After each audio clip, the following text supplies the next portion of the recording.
Welcome to Through a Glass Darkly Radio. You're listening to us on United Public Radio. The intro song was Mark of the Doomslayer by Carl Casey at White Bat Audio. And tonight we have kind of a very strange subject. And just a warning, I kind of pre-read some of the script. It's a little rough for a general audience. I'm not so sure if you'll all be able to hang with me on this one. And it's long.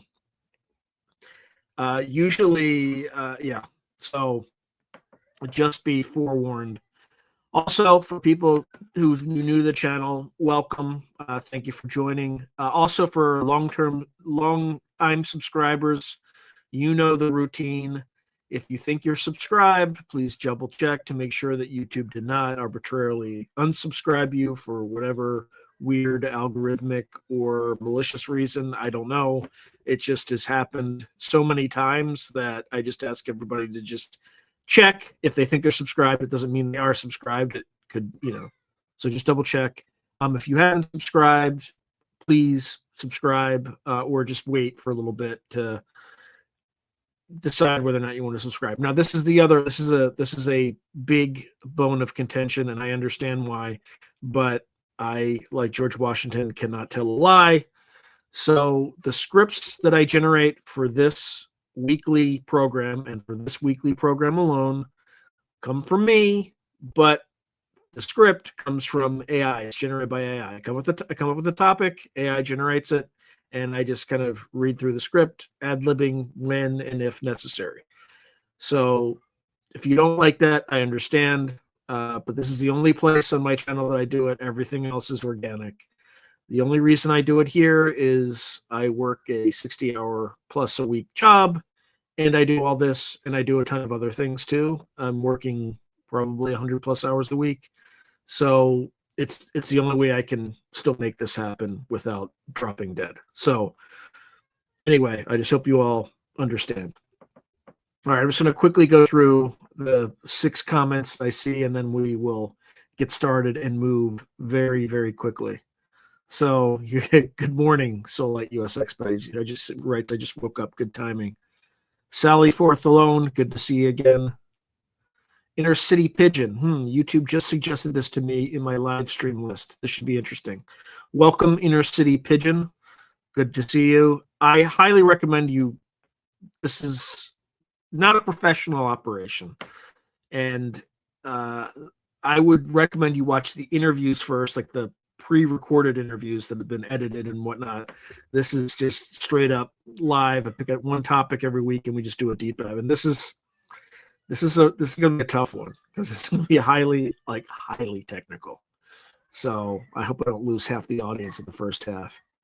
So, all right. Thank you, Soullight Expert. Soullight Expert is lying to you. He's lying. He said you're going to you're going to live Sean's shows. Well, he means love, or maybe he doesn't. Yeah, it's kooky for sure. That's right, Tim Beck. Inner City Pigeon, I'm new here, but it's always interesting. Well, look, last week, that was a little unexpected. So, yeah, that was definitely interesting last week. But Philip V6C is saying it's criminal that this channel doesn't have more subs and views. We're getting there. We're getting there. Thank you, Inner City Pigeon. Hey, Randy Wilson, 1000. Good to see you. And then half asleep. So I meant love. I know what you meant. But I can't say that because it presents me in a more favorable light. It sounds like I'm editing you to make me look more favorable. So I had to just.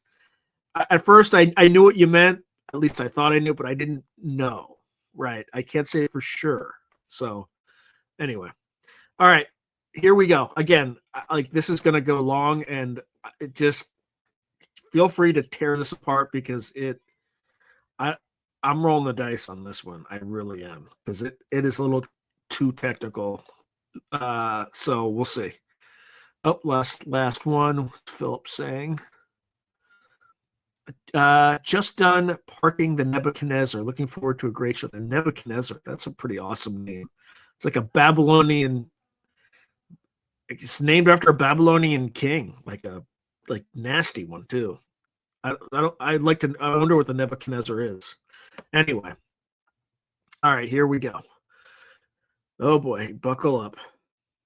Is the universe a projection of symmetry? The E8 lattice, a jewel of symmetry in mathematics and physics. Few structures in mathematics inspire as much awe as the E8 lattice. In technical terms, E8 refers to an exceptional Lie group, that's LIE, which is a highly symmetric algebraic object with 248 dimensions.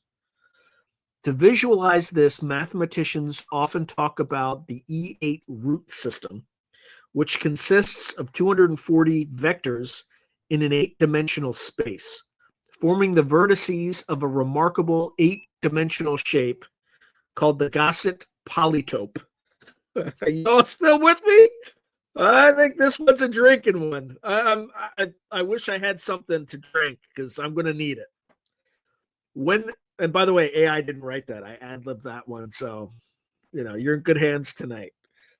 When this 8D shape is projected into 2 dimensions for visualization, one sees a stunning mandala of points and connections, a glimpse of its intricate symmetry, though the 2D picture captures only some of the symmetries of the full 8D object.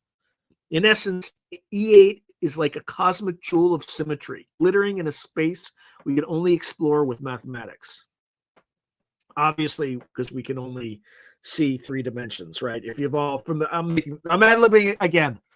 If you're familiar with the book that was written in like the late 1800s called Flatland, where the people there are 2-dimensional and they see like a 3-dimensional projection, and if you have a circle, right, or a sphere, and the sphere kind of goes through Flatland, it just shows up as a point, and then it like expands to a wider circle, and then decreases to a point. That's the way they would kind of observe it because they can't see in 3 dimensions. So there's a little bit of that. There's a lot of that, actually. So E8's mathematical beauty comes from its exceptional.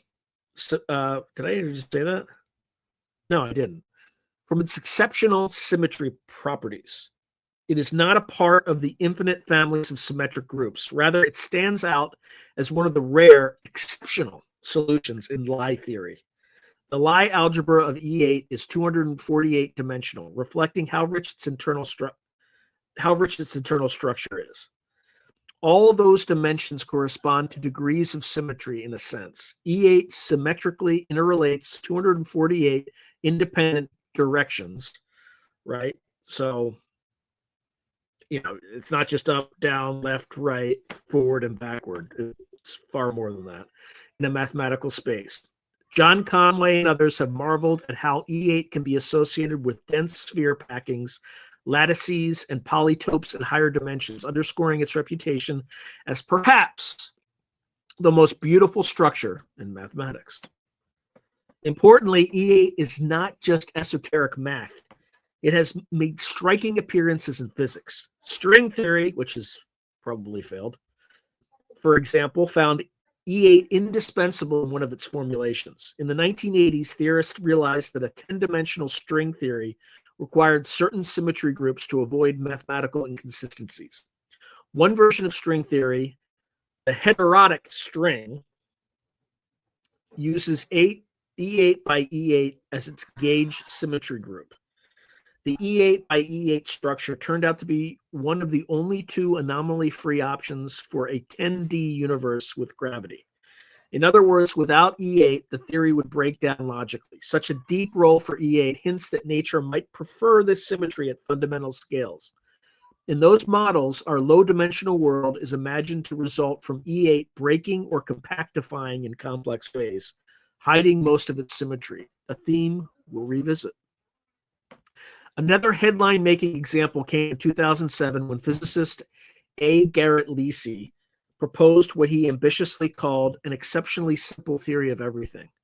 Lisi suggested that all the particles and forces of the standard model, together with gravity, could be unified as part of one E8-based geometric structure. In his E8 theory, every fundamental field, electrons, quarks, photons, gravitons, etc., would correspond to one of E8's symmetries, literally a twist or vibration of the E8 lattice interpreted in 4 dimensions. Deep down, the particles and forces of the universe are a manifestation of exquisite geometry, Lisi wrote, explaining that many physicists suspect that physical phenomena match the patterns of some beautiful mathematical structure.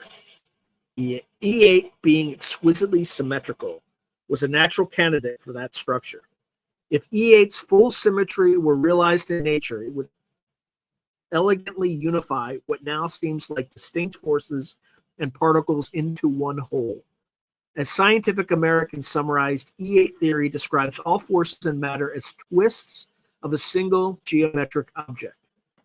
Although this proposal remains speculative and incomplete and met with healthy skepticism in the scientific community, it unveiled some of the beautiful structures in play at the deepest levels of nature and kept alive the dream that a single symmetry may underlie all of physical reality. It's worth pausing to appreciate how exceptional E8 is. In the grand taxonomy of symmetry mathematicians, found only a handful of these exceptional Lie groups, E6, E7, E8, etc., outside the regular sequences. E8 is the largest and most complex of them. It has a wonderfully intricate structure with layers of symmetry interlocking in ways that mathematicians find deeply fascinating. For instance, E8's root system of 240 vectors can be rotated and reflected through the full 8-dimensional space and always map onto itself. A dizzying concept, given the complexity involved. Physically, if E8 were the universe's governing symmetry, it could contain a vast periodic table of fundamental particles as different facets of one entity.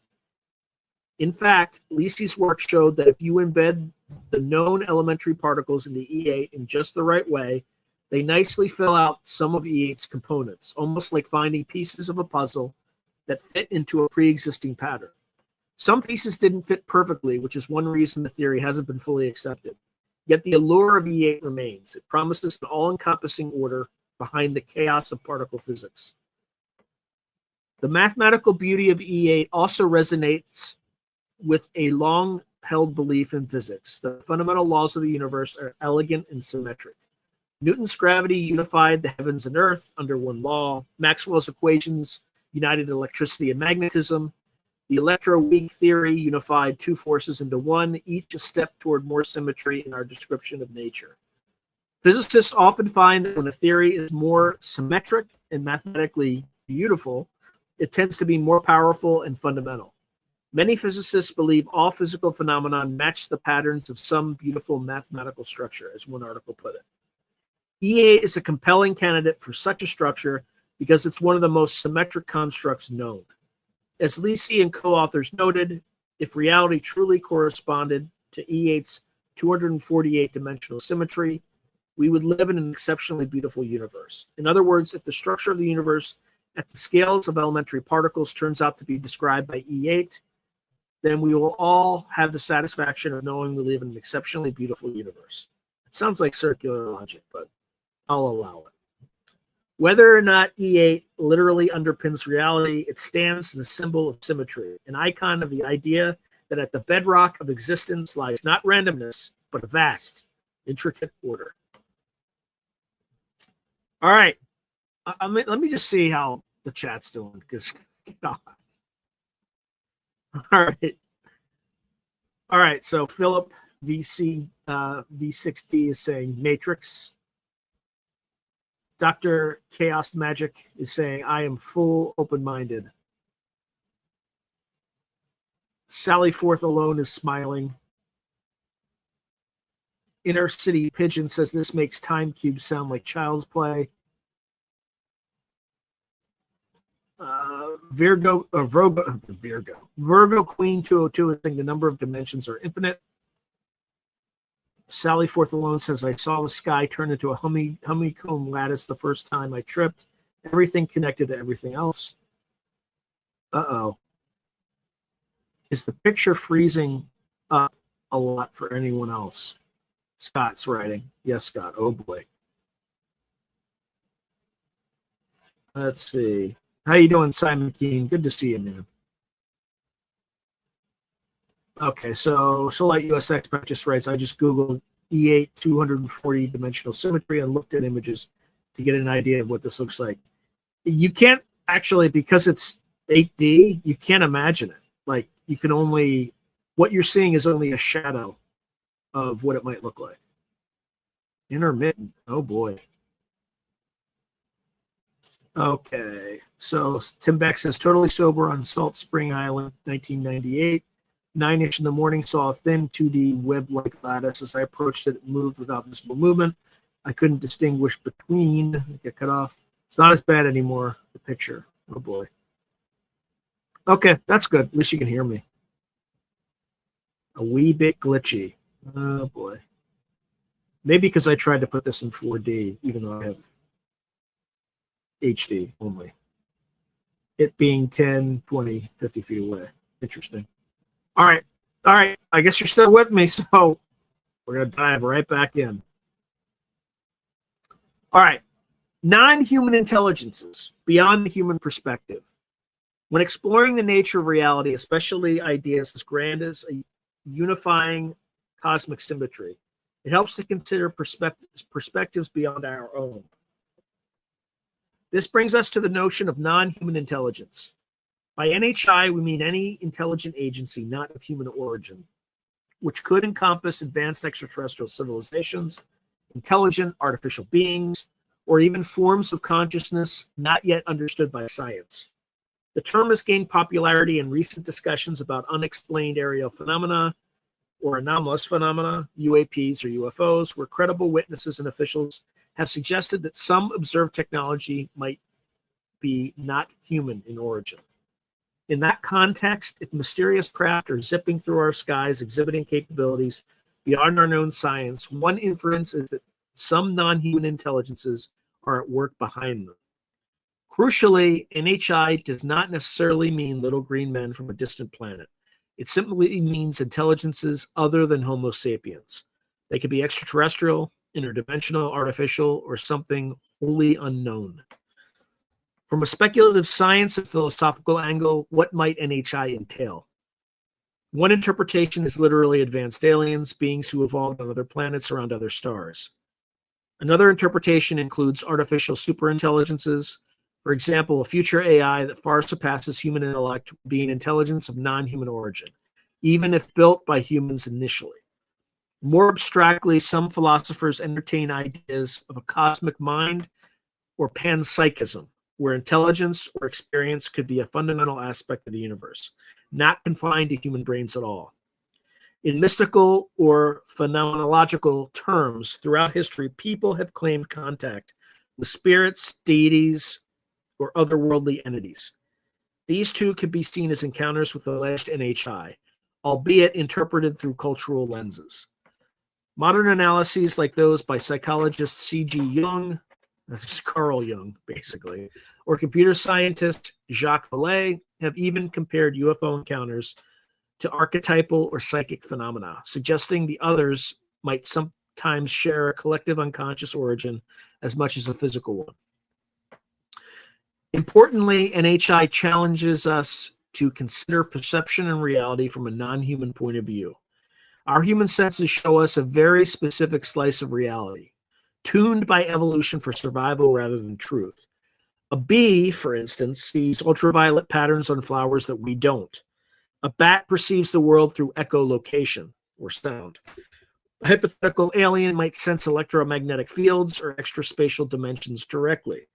If the universe has layers of structure or symmetry that we normally miss, perhaps an NHI could perceive those layers innately.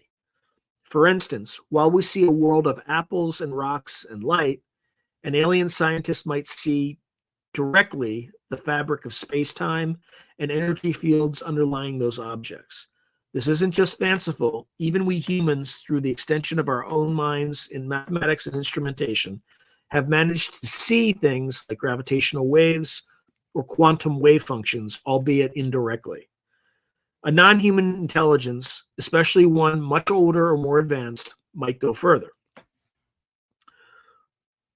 One intriguing lens to consider here is Donald Hoffman's interface theory of perception. Hoffman, a cognitive scientist, argues that what we perceive is less like an objective picture of reality and more like a desktop interface on a computer. The interface, with its folders and icons, is there to hide the gory electronic details and let us interact with the computer in a useful way. Similarly, evolution shaped our perceptions to be useful for survival, not to faithfully reveal the source code of the universe. According to Hoffman, perceptual properties and categories no more resemble the objective world than Windows icons resemble the diodes and resistors of a computer. In other words, our sensed world with colors, sounds, spatial dimensions, objects, etc., is a kind of simplified, species-specific user interface, hiding the true complexity of reality. If that's the case, then perhaps a different intelligence could have a different interface. Aliens might have their own sensory and cognitive systems attuned to aspects of reality we ignore. Maybe an extra sense for underlying symmetries or a direct perception of quantum states. An AI, on the other hand, could be fed raw data about the world, say the equations of physics or the bits of the simulation, and interpret reality on that fundamental level without the crutch of a human-like interface. The upshot is that NHI might operate with a completely different reality UI than we do. Philosopher in computer science Bernardo Kastrup offers a perspective relevant here, especially regarding an alleged encounters with UFOs and UAPs. Analyzing witness reports and historical patterns, Kastrup notes that the phenomenon does not seem to make any distinction between physical and psychological effects. It produces both, as if they were mere facets of one and the same causative mechanisms. In the UFO phenomenon, people report physical evidence, such as radar hits, videos, trace residues, and deeply subjective experiences, like visions and telepathic messages, which often carry archetypal or symbolic content. This blurring of the mental and physical suggests that whatever intelligences are behind it, if any, might not be operating in the neat Cartesian dualism we assume. They could be interacting with reality at a level where information and matter, or mind and body, are not separate categories as they are for us. In other words, an NHI might manipulate symbols and matter simultaneously by working through the underlying informational layer of reality, a layer where a thought or archetype and a physical event are just two sides of the same coin. Such ideas echo earlier conjectures by Jacques Vallée, who suggested the others might be using psychophysical technology, and even Carl Jung, who viewed UFOs as possibly psychic projections with physical effects.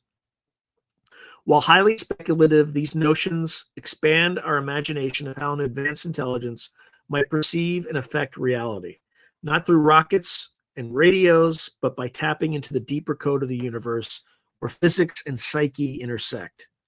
In summary, non-human intelligences, whether aliens, AI, or more ethereal entities, serve as a useful hypothetical to question our assumptions. They force us to ask, what is the nature of reality if you're not viewing it with the evolved eyes and brains of a Homo sapiens? Could an alien scientist intuitively grasp an 8-dimensional symmetry like E8 because its mode of thought isn't constrained by our 3-dimensional sensory biased intuition? Might a machine consciousness see our physical world as just numbers or geometry and thus easily comprehend something like the E8 lattice structure behind it? Considering NHI perspectives loosens the blinders of anthropocentrism. It prepares us to explore the possibility that the universe might have structures, perhaps symmetrical, high-dimensional ones, that are real, but not obvious to human perception. And it invites us to imagine that an intelligence not limited by our evolution could notice those structures readily, perhaps relating to reality in a fundamentally different, deeper way than we do. Symmetry is the foundation of reality. Symmetry is a guiding principle in modern physics, so much so that one could say symmetry underlies every law of nature. In physics, a symmetry isn't just an aesthetic pattern. It signifies an invariance, a property that remains unchanged under some transformation. Emmy Noether's famous theorem tells us that every continuous symmetry of a physical system corresponds to a conserved quantity. For example, the symmetry of physical laws under time shift gives rise to conservation of energy. Symmetry under spatial rotation gives conservation of angular momentum, and so on. This beautifully links the concept of symmetry with the bedrock regularities of physics. The standard model of particle physics, our best theory of fundamental particles and forces, excluding gravity, is built on symmetry principles. It can be described as a tapestry of Lie groups, essentially continuous symmetry groups representing the gauge symmetries of the electromagnetic, weak, and strong forces. Each force has a Lie group, like UR1 for electromagnetism, SU2 for the weak force, SU3 for the strong force, and the interactions are dictated by those symmetries. Physicist and philosopher Viktor Weisskopf once said that modern physics is about symmetry detecting substance. The form of the laws, and thus the types of particles and forces, is determined by underlying symmetry requirements. We see this historically. James Clerk Maxwell unified electricity and magnetism when he realized they could be described by one combined set of equations, symmetric under certain transformations. Later, Sheldon Glashow, Abdus Salam, and Stephen Weinberg unified the electromagnetic and weak interactions into the electroweak theory, showing these forces are two faces of one higher symmetry that is manifest at high energies. This push for unification is essentially a push for larger symmetry. As one article noted, unification gives a more elegant picture of how our universe observes. And indeed, physicists pursue unified theories partly because of aesthetic conviction, the belief that the true laws should be beautiful and symmetric. It's not just a hunch. Symmetry-based thinking has a track record of success. When the electroweak unification was achieved, it predicted the existence of W and Z bosons, particles that were later discovered in experiments. When Murray Gell-Mann organized hadrons, which were particles like protons, neutrons, and pions, into symmetry families, which is the eightfold way, it led him to hypothesize the existence of quarks, which at the time were not yet observed.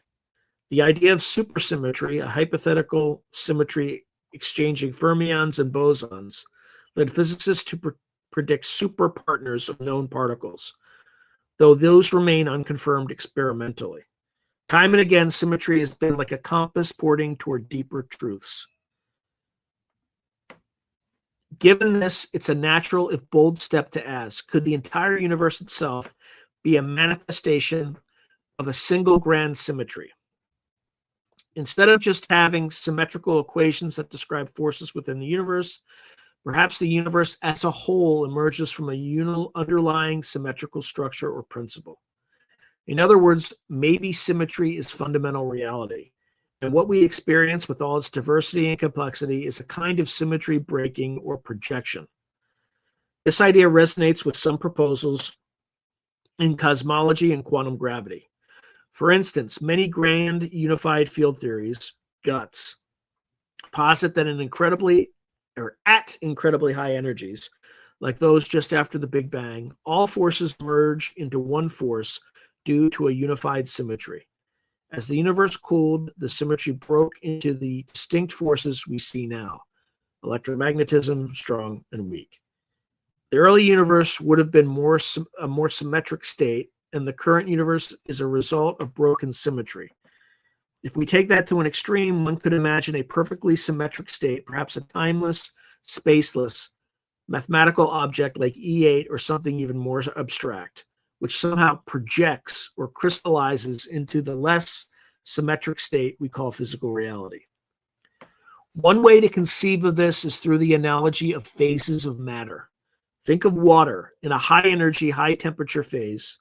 Water molecules move freely, and the substance is symmetric in all directions. A liquid having continuous symmetry as a fluid. Lower the temperature, and the water crystallizes into ice, where the crystal lattice breaks the continuous symmetry. Now it has a repeating pattern. Some directions are along crystal axes, etc. The ice has less symmetry but more structure. The liquid had more symmetry but was more featureless. Could our universe be like a crystal of reality that formed from the cooling of a more symmetric substrate? This is poetic, but some theories like superfluid vacuum theory or certain approaches to quantum gravity do consider space-time as something like a condensed state from a more symmetric pre-geometric phase. In discussing symmetry as foundational, it's worth bringing in a provocative idea from cosmology. Max Tegmark's mathematical universe hypothesis, M. Tegmark argues that the universe, or the physical universe, is not just described by mathematics. It is mathematics. Specifically, our external physical reality is a mathematical structure. In his view, every entity and property in the universe corresponds to some mathematical object or relation. For a description of the world to be complete, Tegmark says, it should be expressible in a form that any sufficiently intelligent entity could understand. Alien scientists or supercomputers ought to concur on the description of reality, even if they have no human concepts. This means the description can't rely on parochial human ideas like apple or rock. It must boil down to abstract invariant structures like equations, symmetry groups, etc. Thus, Tegmark concludes that the truest description is one of pure mathematics, shorn of any human baggage. If he's right, then indeed symmetry, a mathematical concept, isn't just a feature of how we talk about the world. It might be what the world fundamentally is. Under the M, or MUH, a perfect Platonic form, say an 8-dimensional lattice or a 10-dimensional Galabial manifold, or some other mathematical entity, could literally be the engine generating what we call reality. Our experiences would correspond to elements and relations within that structure. Tegmark gives the example that an advanced alien might describe a basketball's trajectory not with the word ball, but with millions of differential equations for the particles. Yet ideally, one could describe it in an even more compressed, symmetrical mathematical way. The key point is that symmetry in math might be more real than the everyday objects we think of as reality. If MUH holds true.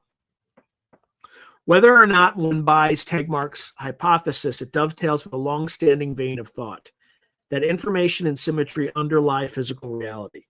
John Archibald Wheeler's famous phrase, "it from bit," captured the idea that things, it, derive from binary choices, bit, suggesting that the physical world is at bottom informational. Information theory itself has a symmetry flavor because the fundamental operations like logic gates have certain invariances. Even quantum mechanics, puzzling as it is, can be formulated in terms of symmetry principles. Quantum states live in symmetry groups, group representations, etc., and informational constraints.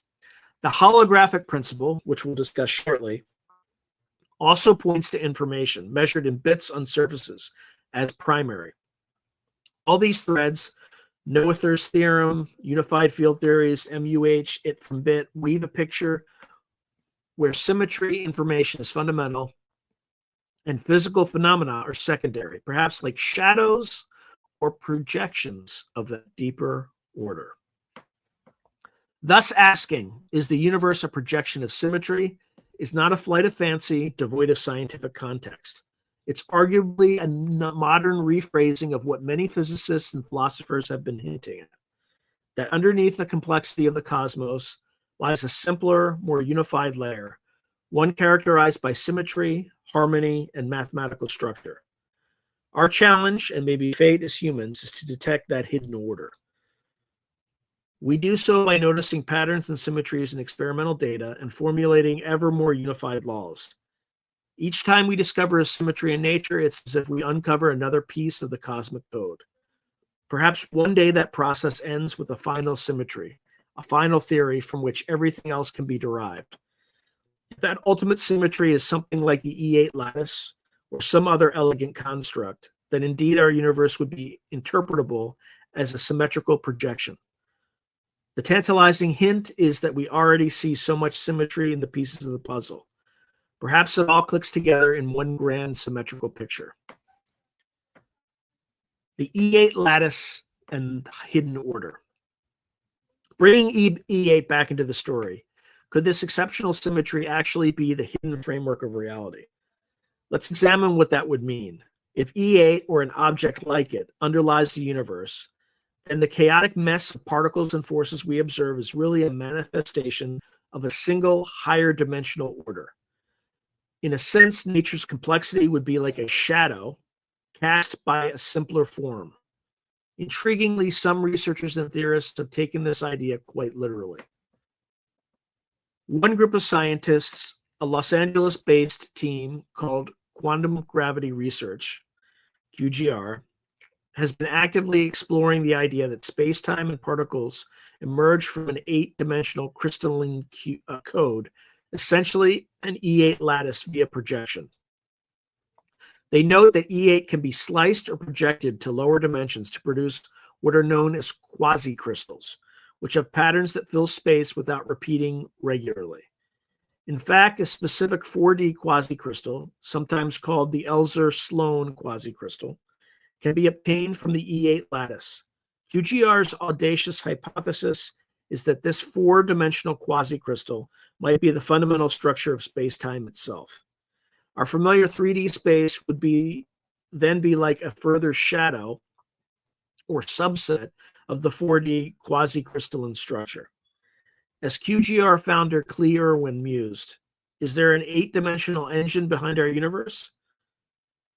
Their view is that the universe is essentially a 3D shadow of an 8-dimensional shape, E8, that exists behind the curtain of our reality. A wonderfully clear analogy comes from an Elephant Journal article. That's a weird name. You might want to fact check me on that one, or the AI. Describing this idea for lay people, it says the general idea is that E8 is an 8-dimensional lattice or shape that is suspected to be the source of our 3-dimensional reality. If E8 is your hand in the sunlight, the shadow it casts is the quasi-crystal.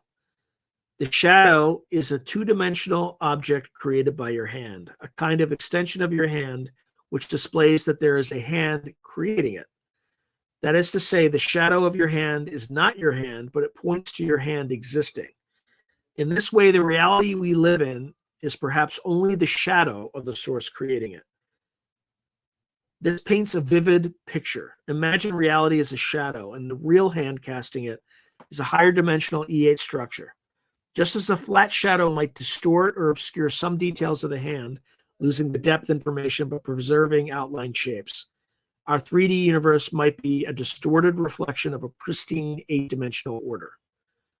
If one were particularly clever, the article continues, you could analyze your hand's shadow and come up with a pretty good idea of what your hand looks like, its dimensions, its angle in space, etc. Likewise, by studying the shadow patterns in our 3D, 4D physical reality, for example, the distribution of particles, forces, and their symmetries, we might reverse engineer the higher structure E8 that's casting it.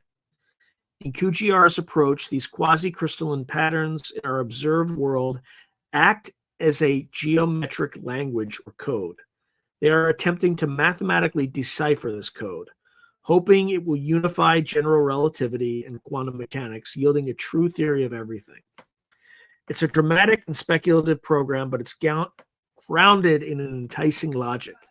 If reality is a projection of symmetry, then by decoding the projection, we uncover the symmetry. In their case, analyzing the quasi-crystal, the shadow, might lead to discovering the E8 lattice, the source. To relate this to more mainstream physics, what QGR is proposing is somewhat analogous to the holographic principle, but with a twist in dimensionality and structure. Instead of a lower dimensional boundary encoding our universe, as in the usual hologram idea, here a higher dimensional lattice projects a lower dimensional aperiodic pattern that constitutes reality. It's as if the hologram is coming from a higher dimensional crystal rather than a 2D film. But in both cases, reality is seen as emergent from a deeper order. Interestingly, both holographic theory and the E8 projection idea involve a lot of symmetry. In holography, the correspondence between a gravity theory and a lower D field theory works because the two share matching symmetrical descriptions. In the E8 lattice picture, the quasi-crystal inherits properties from E8 symmetry. For example, certain invariants or constraints in how points are arranged. There's also a connection to be made with how symmetry breaking could give rise to complexity. E8 is a highly symmetric object. Our world clearly is not perfectly symmetric. We have many particle types with different masses, we have entropy, etc. If the universe began in or is governed by something like E8, then much of what we observe could be due to that symmetry being broken or incompletely manifested in lower dimensions. Particle physicists talk about this a lot. The idea that, for example, above a certain energy, the electroweak symmetry is unbroken, and the electromagnetic and weak forces emerge or merge. Below that energy, the symmetry breaks via the Higgs mechanism, and we get distinct forces and particle masses. By analogies, one could speculate that our whole universe is a low-energy, broken symmetry shard of a higher symmetry reality. The full E8 might be visible only at immensely high energy, or perhaps in the very fabric of space at the Planck scale. As the Elephant Journal article puts it, the reality we live in is perhaps the shadow of the source. These quasi-crystals, or shadows, exist in our 3D reality, and the idea is that by analyzing them, we can discover the source that is casting them, the hand creating the shadow.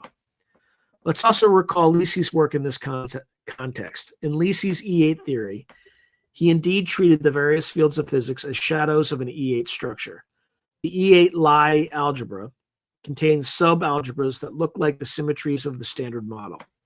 In fact, one finds within E8 patterns corresponding to SU3, SU2, and U1 the gauge groups of quarks, weak force, and electromagnetism, and even patterns that resemble the graviton's degrees of freedom. Lisi's paper famously included a beautiful graphic of the E8 root system with various roots highlighted to correspond to known particles.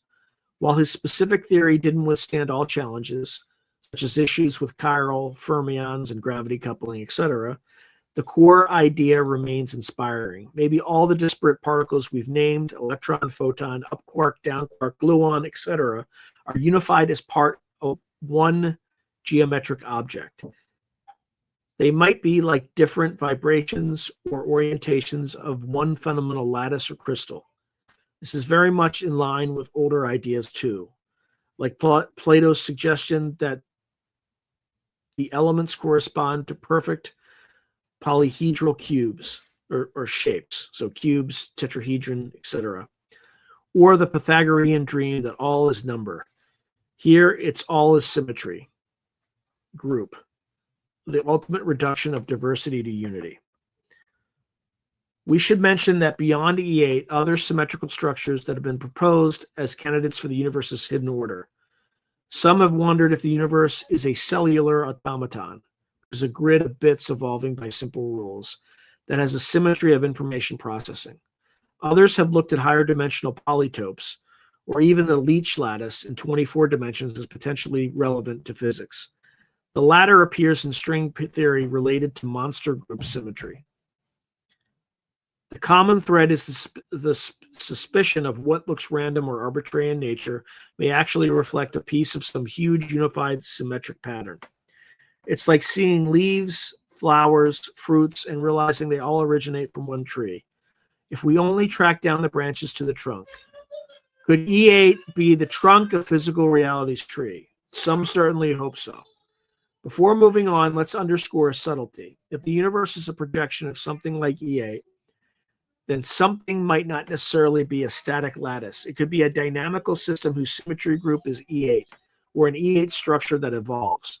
Garrett Lisi's theory, for instance, imagined a dynamic E8 valued field, a sort of super connection on space-time. QGR's emergence theory considers processes on the quasi-crystal, not just the shape itself. So the idea isn't that a gigantic crystalline scaffolding is sitting out there. Rather, the rules of the universe may be written in the language of a symmetry like E8. The actual code running the universe could be symmetric even if the outcomes, when projected, look asymmetric. This is akin to how the law of physics themselves often have symmetry even though outcomes don't. For example, the laws of physics are rotationally symmetric, but if you drop a dinner plate, it will break into a pattern that is not perfectly symmetric. The asymmetry comes from initial conditions and symmetry breaking, not from the underlying law. In conclusion, the E8 lattice serves as a powerful metaphor and candidate for a hidden order of reality. It exemplifies how a higher dimensional symmetry might be rich enough to encode everything we know, whether via Lisi's unified field, or QGR's quasi-crystal, or string theory's compactification. E8 looms as a kind of ideal of symmetry. If the universe is a projection of symmetry, E8 is one of the brightest symmetries on the theoretical horizon, a shining example of cosmic order that could, in principle, be casting very complex shadows indeed. Now let's talk about perception, reality, and the interface. If our universe is in fact a projection of a deeper symmetric reality, a curious question arises. Why do we not directly see that deeper reality? Why is it that we perceive apples and rocks and stars instead of, say, E8 roots or quantum wave functions? We touched on part of the answer already. Our human perception is limited and evolutionarily tuned. Now let's dive deeper into the idea of our senses and perhaps even our cognition as an interface that hides the underlying truth. Donald Hoffman's interface theory of perception, ITP, provides a striking framework here. According to Hoffman, our sensory experiences are like the desktop of a computer. And we talked about this earlier. The desktop displays simple icons, a blue rectangular file icon, for instance, that bear little resemblance to the complex reality inside the computer, the file's actual binary code and the hardware's transistors. The icon is not false per se. It is a useful fiction simplifying a truth in order to make it actionable for the user. Crucially, the icon's job is not to depict underlying reality accurately, but to enable effective interaction. In the same vein, Hoffman argues, evolution molded our perceptions to be fitness enhancing, not truth telling. We see a world of solid objects with colors and sounds because that's a convenient way for a human organism to navigate and survive. But the objective reality, whatever it is, could be radically different from our everyday picture.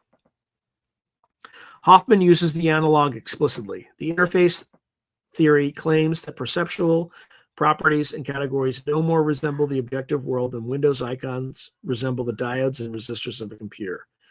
Our perceptions spare us the tiresome details of reality's true structure, just as a desktop spares you from managing millions of voltage flips in your CPU. It's a fundamental eight-dimensional symmetry, or if a fundamental eight-dimensional symmetry is driving everything, there's no evolutionary reason we need to perceive eight-dimensional patterns directly. Instead, we get a dumbed-down 3D spatial world with objects like tiger or apple that were relevant for our ancestors' survival.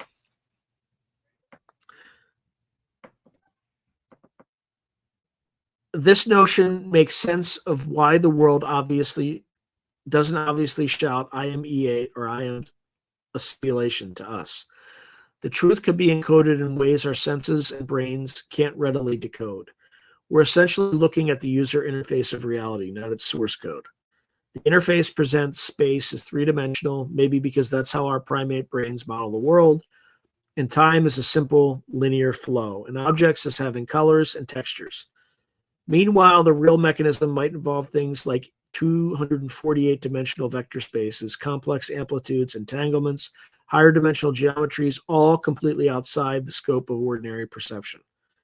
This is why we need science and experiments to infer those things. We build particle colliders and examine cloud chamber tracks to deduce the existence of quarks. We didn't evolve to see quarks with naked eyes. In a sense, science is our attempt to open the hood of the interface and peek at the machinery underneath. Now, consider again the possibility of non-human intelligence in light of this. If NHIs exist, especially ones more advanced or just differently evolved than us, their interface could be quite distinct. A simple example is animals on Earth. A dog's world is dominated by smell. It sees rich scent landscapes we're almost blind to. A bird of prey sees ultraviolet trails of rodent urine, etc. An alien being might have extra senses or cognitive frameworks to perceive, say, higher spatial dimensions or the true nature of quantum phenomena. If an alien evolved in an environment where 4 spatial dimensions were accessible, just hypothetically, its brain might natively grasp 4D geometry that we can only approximate with math. If an AI system lives in a purely digital environment, it might directly perceive the bits underlying things rather than the analog shapes we see.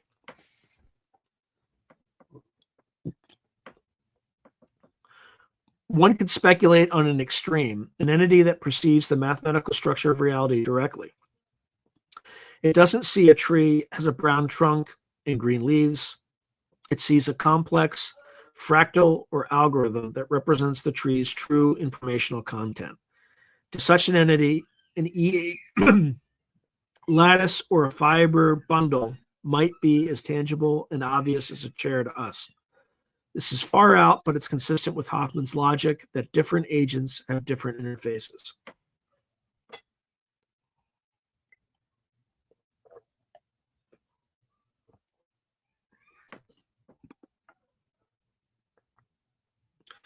Interestingly, Tegmark's MUH, which we mentioned earlier, contends that a description of reality, to be complete, should be understandable to non-human entities like aliens or even computers.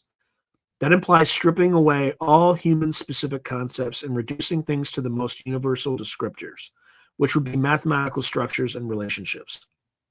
So in a way, Tegmark is saying if aliens and AI can grok reality, they must converge on the mathematics, the symmetry, because that's the part of reality not tied to human particularities. A proton is a proton to anyone in the universe. An oatmeal cookie is a concept only certain evolved beings care about. This again suggests that an NHI might view reality in a more abstract, symmetry-focused way. Now let's tie this back to the notion of the universe as a projection. If indeed reality is a projected shadow of a higher order, then our senses are picking up the shadow, not the source. It's Plato's cave. We see moving shadows on the wall and take that for reality. In Plato's allegory, the philosopher is like someone breaking free and turning to see the actual objects casting shadows, and beyond them, the sunlight, the ultimate source. In our context, doing science and philosophy is somewhat like that turning around, trying to infer the forms, the higher structures, from the shadows, our observations. But if we remain chained by our evolved interface, we might never see the full truth directly. Only by developing new ways of observing or thinking, telescopes, microscopes, equations, maybe even altered states of consciousness, do we inch closer to perceiving the underlying reality. It's fascinating that some accounts of mystical experiences or certain psychedelic experiences report a feeling of seeing reality as it is, sometimes described as geometric patterns underlying everything or a profound unity. Could it be that those experiences, however subjective, hint at alternative modes of perception where the brain's normal filtering, the interface, is altered, and a bit more of the raw data bleeds through? That's speculative, and not to say it's a reliable glimpse of truth, but it's interesting that descriptions often involve geometry, light, unity, etc., which sound like attempts to articulate something beyond everyday forms. Hoffman even raises a thought experiment. What happens when a conscious agent's desktop body senses is terminated?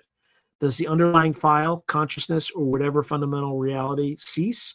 Or is it merely no longer accessible through the interface? In other words, if our avatar in the simulation dies, does our code get deleted? Or do we not have a window into that world anymore? This parallels the classic mind-body problem, but framed in terms of interface versus reality. It hints that reality could have layers. The interface layer that can vanish like a body dying, and a deeper layer that might persist like data on a hard drive even after the monitor is off.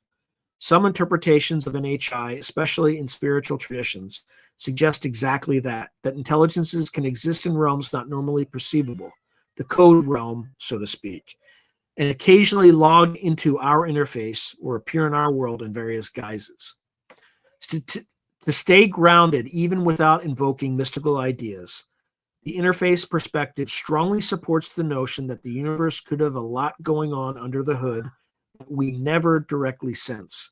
We shouldn't expect to see an 8-dimensional lattice any more than we expect to see Wi-Fi signals with our eyes.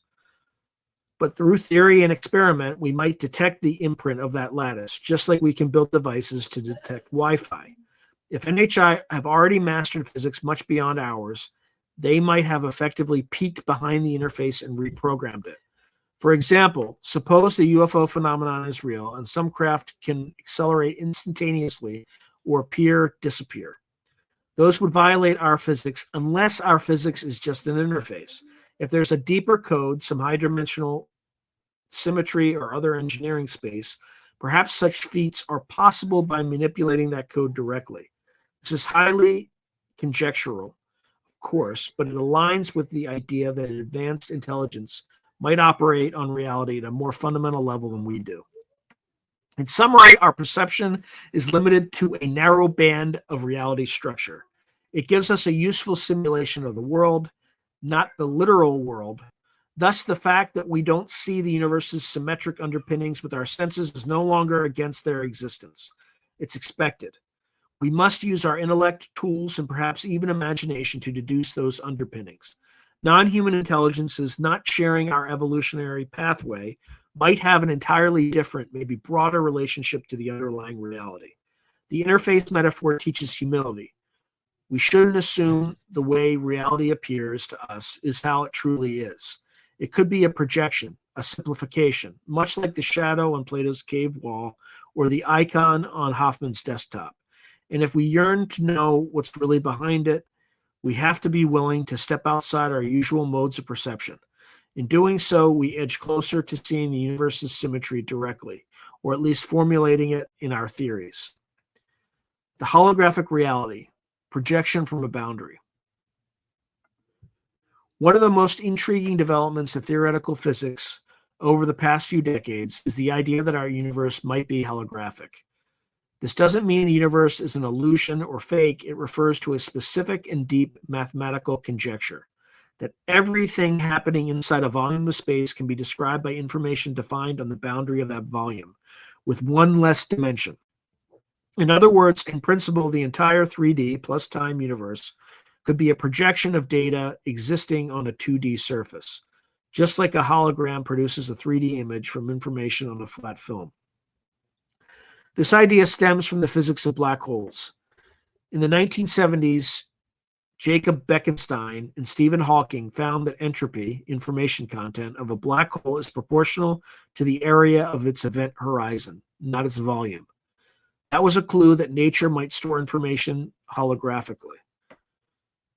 In 1997, Juan Maldacena made a groundbreaking proposal known as ADS-CFT duality, often just called the holographic duality. He considered a toy universe, a hypothetical space with constant negative curvature called anti-de Sitter space, ADS. Maldacena showed that a gravity theory in 5D ADS space is equivalent to a quantum field theory on the 4D boundary of that space. Gravity in the bulk, the volume, was mirrored by quantum particles on the boundary with one fewer dimension and no gravity. This was like saying what happens in a region of space can be fully enclosed by a theory living on the surface of that region. It was a mind-bending claim, but over the years it has held up to intense scrutiny and led to thousands of research papers. How does this relate to symmetry? Well, the reason the duality worked is that the two theories, the bulk gravity and boundary field theory, shared the same symmetry structure. For example, the boundary theory had something called conformal symmetry, hence CFT, conformal field theory, meaning it's symmetric under local scale transformations, like zooming in or out changes nothing. The ADS space's physics also had symmetries that matched. Essentially, the geometry of ADS has an isometry group that corresponds to the conformal symmetry group of the boundary.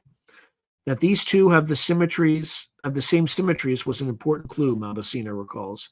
This highlights a key point. Symmetry is the bridge that allowed two seemingly very different theories, one with gravity, one without, one in 5D, one in 4D, to be identified as actually the same thing in different guises. The success of the ADS-CFT idea has led physicists to conjecture that perhaps our universe, which is not ADS but de Sitter-like with positive curvature, might also have a holographic description. If so, it can mean that everything we experience in 3D space is encoded on some distant 2D surface. This is as above, so below, as without, so within, etc. Okay, the Hermetic principles.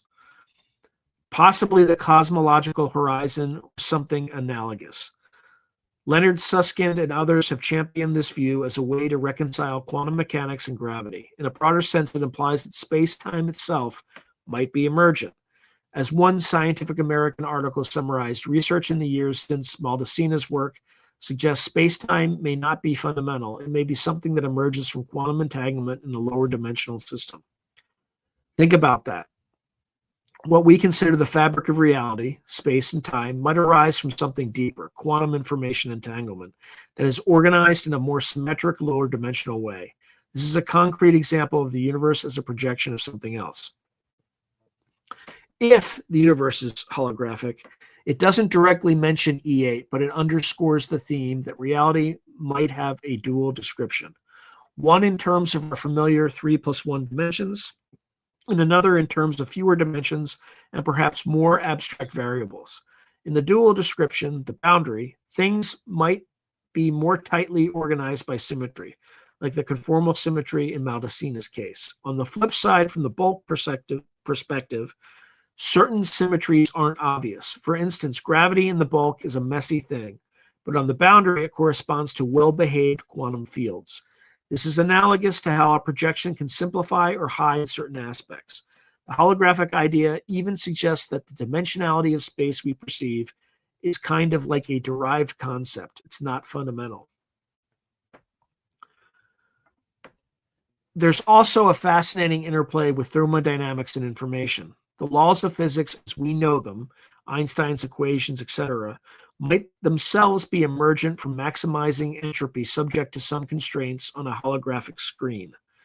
Some researchers, like Eric Verlinde, have proposed gravity itself is not fundamental but an entropic force arising from this holographic storage of information. If so, gravity, which shapes the universe at large scales, would be a kind of projection effect of underlying information geometry. The symmetry in that underlying picture might be very high, perhaps something like all microstates being equally likely, etc., which is a symmetry assumption in statistical mechanics. For a more imaginative twist, if the universe is a hologram, one could picture that we, inside the hologram, are like characters in a 3D movie being projected from a film. We might notice internal consistency, laws of physics, but not realize that, for instance, the real source code is on a 2D surface far away.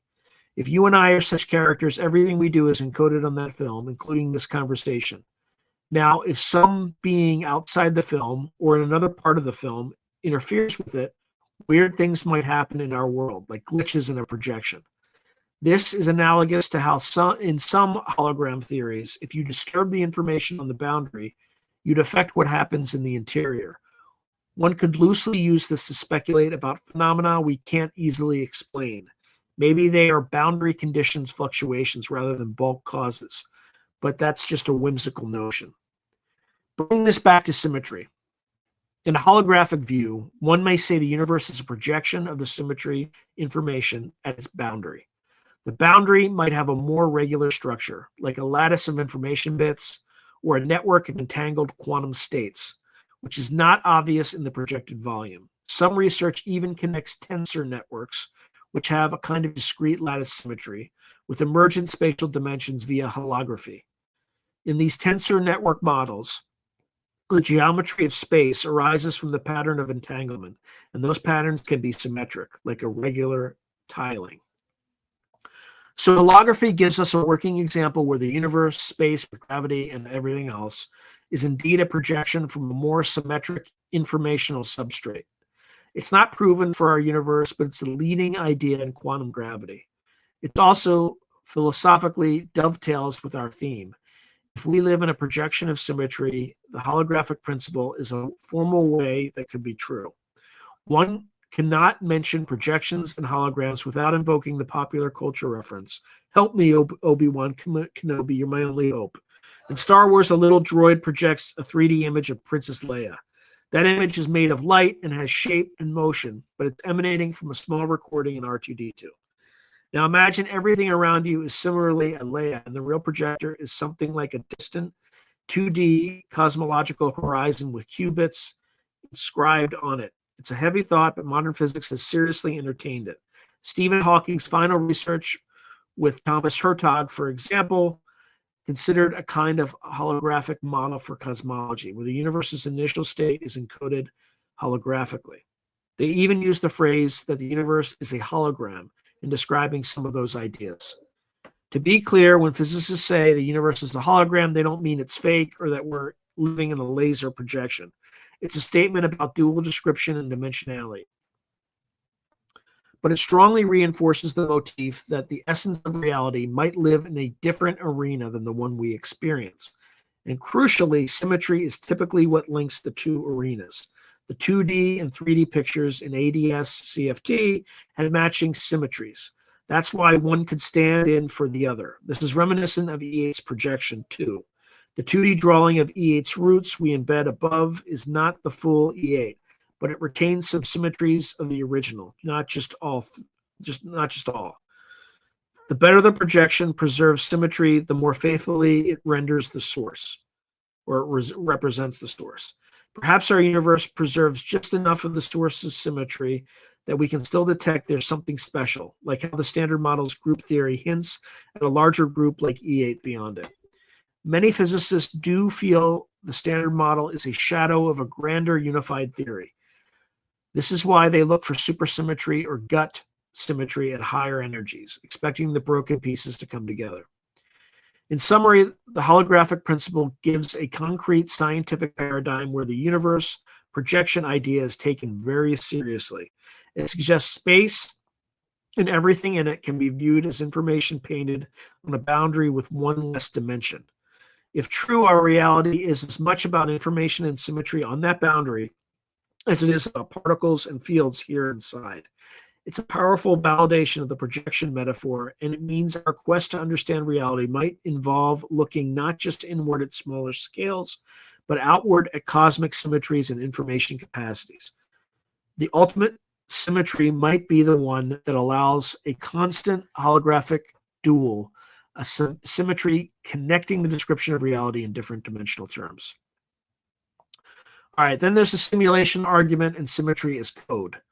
Moving from modern physics to a more philosophical and famous in pop culture idea. What if our reality is not only a projection, but a designed simulation? The simulation hypothesis posits that our universe could be an artificial simulation akin to a computer program running on some advanced substrate. In this scenario, everything we experience is essentially virtual, emerging from underlying computations rather than being fundamental physical substance. While at first this might sound like a wild sci-fi notion, it has been given serious philosophical consideration, notably by Oxford philosopher Nick Bostrom. Bostrom's 2003 paper put forth a now well-known trilemma, often called the simulation argument. It goes roughly as follows. At least one of these three statements must be true. Number one, almost no civilization reaches a post-human stage capable of running high-fidelity ancestor simulations due to self-destruction or insurmountable technological limits.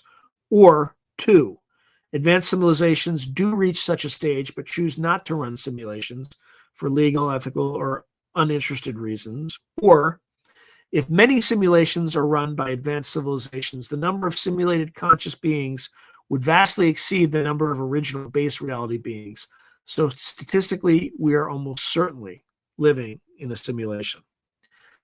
In short, either it's impossible or rare to create a simulation of a universe with conscious beings, or if it's possible and such sims are made in great quantities, we're probably inside one. Ostrom himself doesn't claim we are in a simulation, but he argues one of those three must hold. The argument is clever because it doesn't rely on any science fiction fluff. It's a logical disjunction. Now, if we are in a simulation, What does that mean for our discussion of symmetry and reality? It means the ultimate reality is not the physics we observe, but the platform running the simulation. Our universe's laws would then be akin to the rules of a program. Those rules could be anything, but we might suspect the programmers or the automatic processes chose rules that are compact and elegant. In other words, symmetric and mathematical, because that makes the simulation efficient or interesting. Indeed, our physics is very elegant in many ways, which some have pointed to as a hint of design.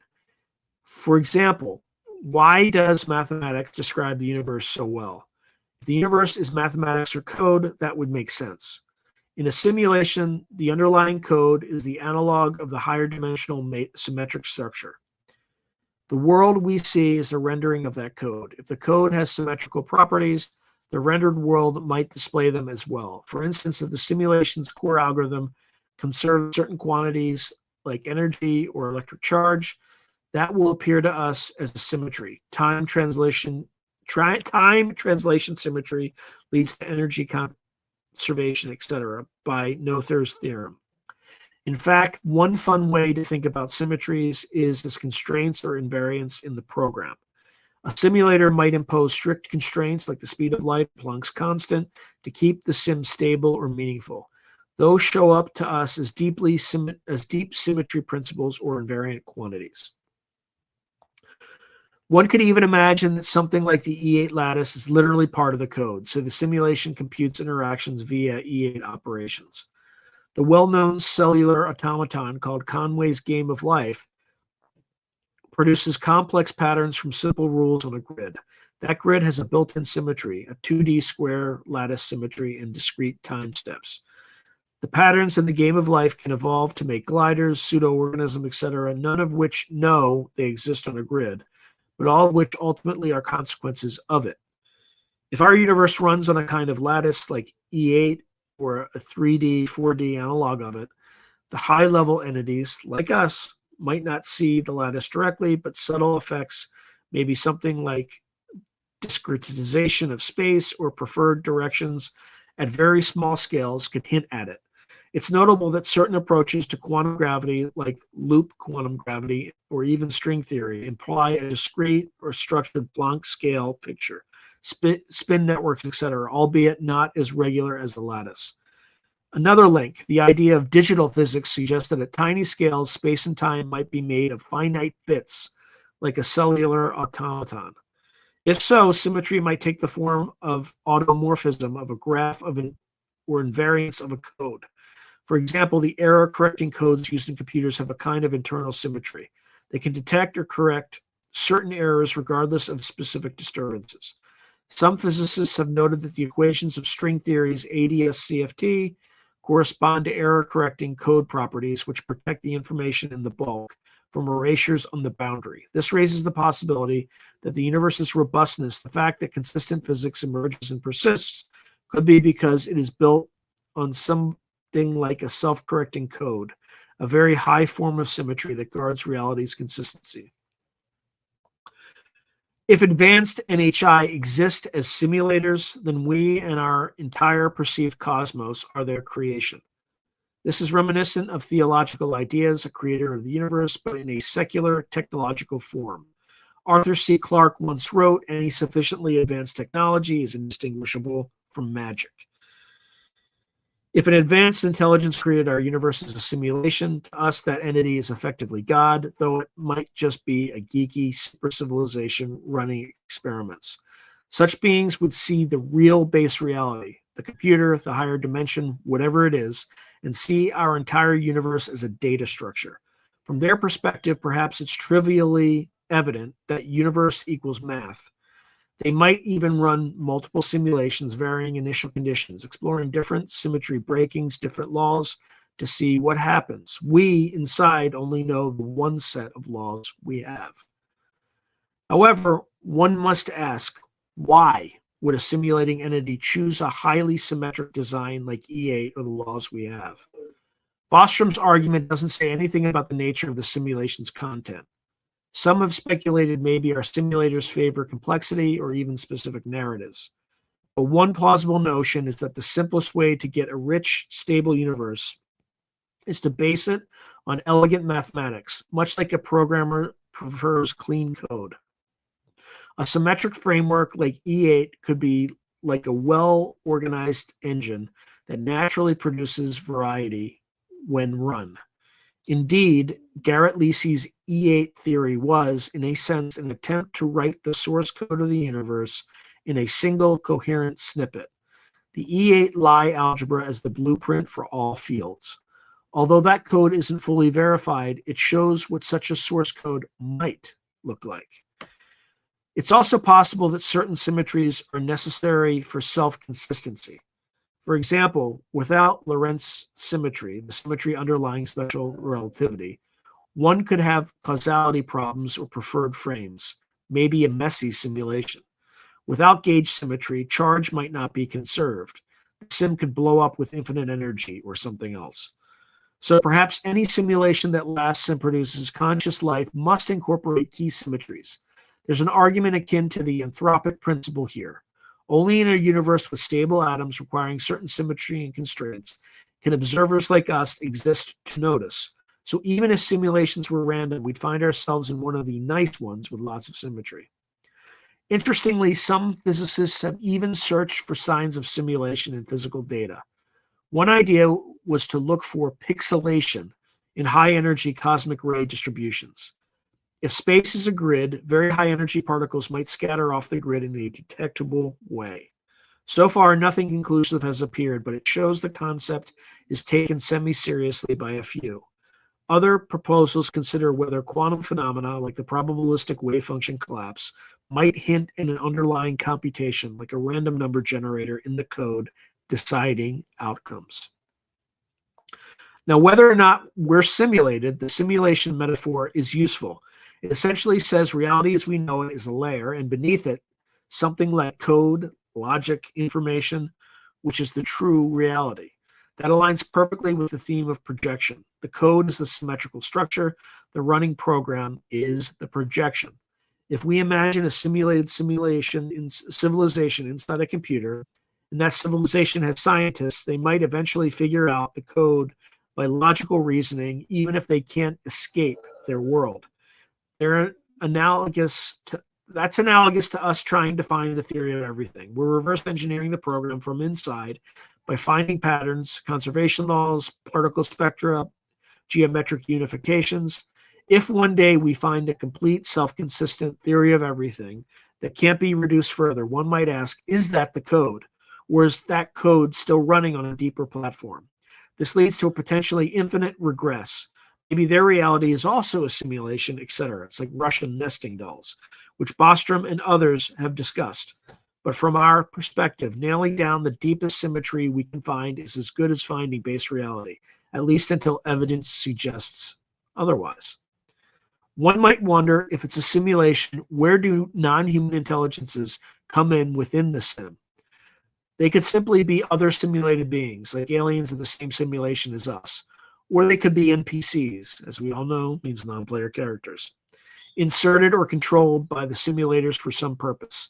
This edges into science fiction. However, if some UFOs or phenomena were inexplicable by our physics, the simulation scenario offers a possible explanation. Maybe the simulators are tweaking things or allowing an inbleed through from a parallel sim, etc. It sounds fantastical, but interestingly, some scientific-minded people have half-jokingly suggesting events like the Mandela effect, people recalling alternative histories, might be glitches in the sim. We should remain skeptical of such claims, but it's a testament to how simulation theory has permeated thought that folks reach for it to explain anomalies. Ultimately, whether holographic or simulated or whatnot, the common thread is the idea of reality as layers. The layer we directly observe might emerge from a deeper one built on symmetry and information. When we say projection of symmetry, simulation theory gives a literal mechanism. The projection is the rendering of the code's logic into perceptual phenomena. And symmetry is likely a property of that code. Could the universe be running on an algorithm that revolves around, say, E8 or some similar object? If someone in the future finds a way to unify physics with E8 and it matches all experiments We might wryly say, well, it looks like the universe runs on E8, perhaps literally. At the very least, thinking in terms of simulations encourages us to not take the rendered world at face value, but to dig for the rules beneath it, which in physics are often symmetrical equations. To sum up this section, the simulation hypothesis provides a narrative in which the universe is explicitly a design projection, potentially of a very symmetric and mathematical foundation, the program. It underscores the primacy of information and rules over tangible substance in defining reality. For our theme, it's a dramatic illustration of how non-human intelligence, the simulators, and the nature of reality intersect. Advanced beings might create entire worlds by imposing an underlying symmetry information structure and letting it play out. It invites us to consider that what we call laws of physics might be the stylized fingerprints of someone else's engineering. Whether or not that's true, this perspective enriches our appreciation of symmetry. It might not just be a human mental construct, but literally the operating system upon which worlds can be built.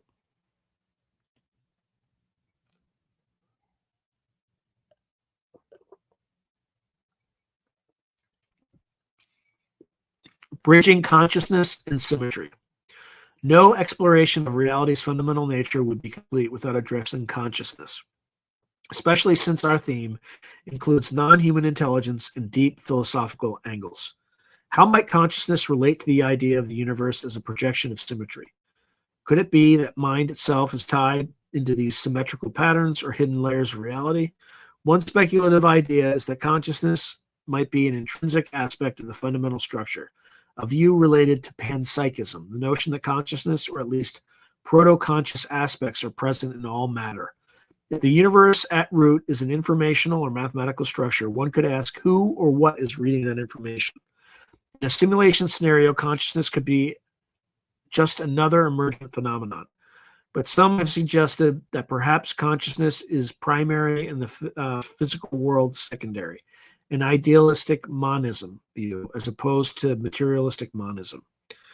Philosopher Bernardo Kastrup, for instance, argues for cosmopsychism, that the universe is essentially a mental phenomenon and what we see as physical is likely a representation of mental processes. If such were true, the symmetry behind reality might be a symmetry of mind rather than matter. The interesting overlap is that many symmetric patterns and mathematical truths are discovered by consciousness.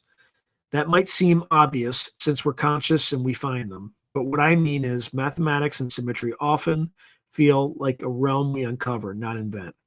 Plato famously believed mathematical forms and symmetries were in a timeless realm of forms which our souls recollect. If indeed the universe is a projection of symmetry, one could liken it to Plato's idea that the world is an imperfect reflection of perfect forms. In Platonism, these forms, circle, square, beauty, etc., are almost akin to thoughts in a cosmic mind, or at least abstract entities with a sort of ideal existence. So one could say maybe the universe as we see it, the cave shadows, is a projection of a higher reality of perfect symmetry, i.e. Plato's illuminated forms. And perhaps consciousness is our ability to tap into that realm of forms. This is a mystical or philosophical way to tie consciousness to symmetry.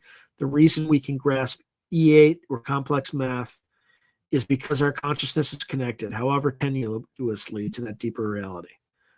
The physicist and cognitive scientist Donald Hoffman extends his interface theory to a theory of consciousness. He proposes that objective reality might consist of conscious agents exchanging experiences. Our physical world, then, is a representation and interface of that network of conscious agents. Interestingly, if consciousness is fundamental and has its own laws, those laws might be symmetric too. Perhaps multiple conscious agents have symmetries in their interactions, like if two agents swap perspectives, some structure is invariant, a kind of relational symmetry. Hoffman and colleagues have even tried to derive physics from a model of conscious agents interacting.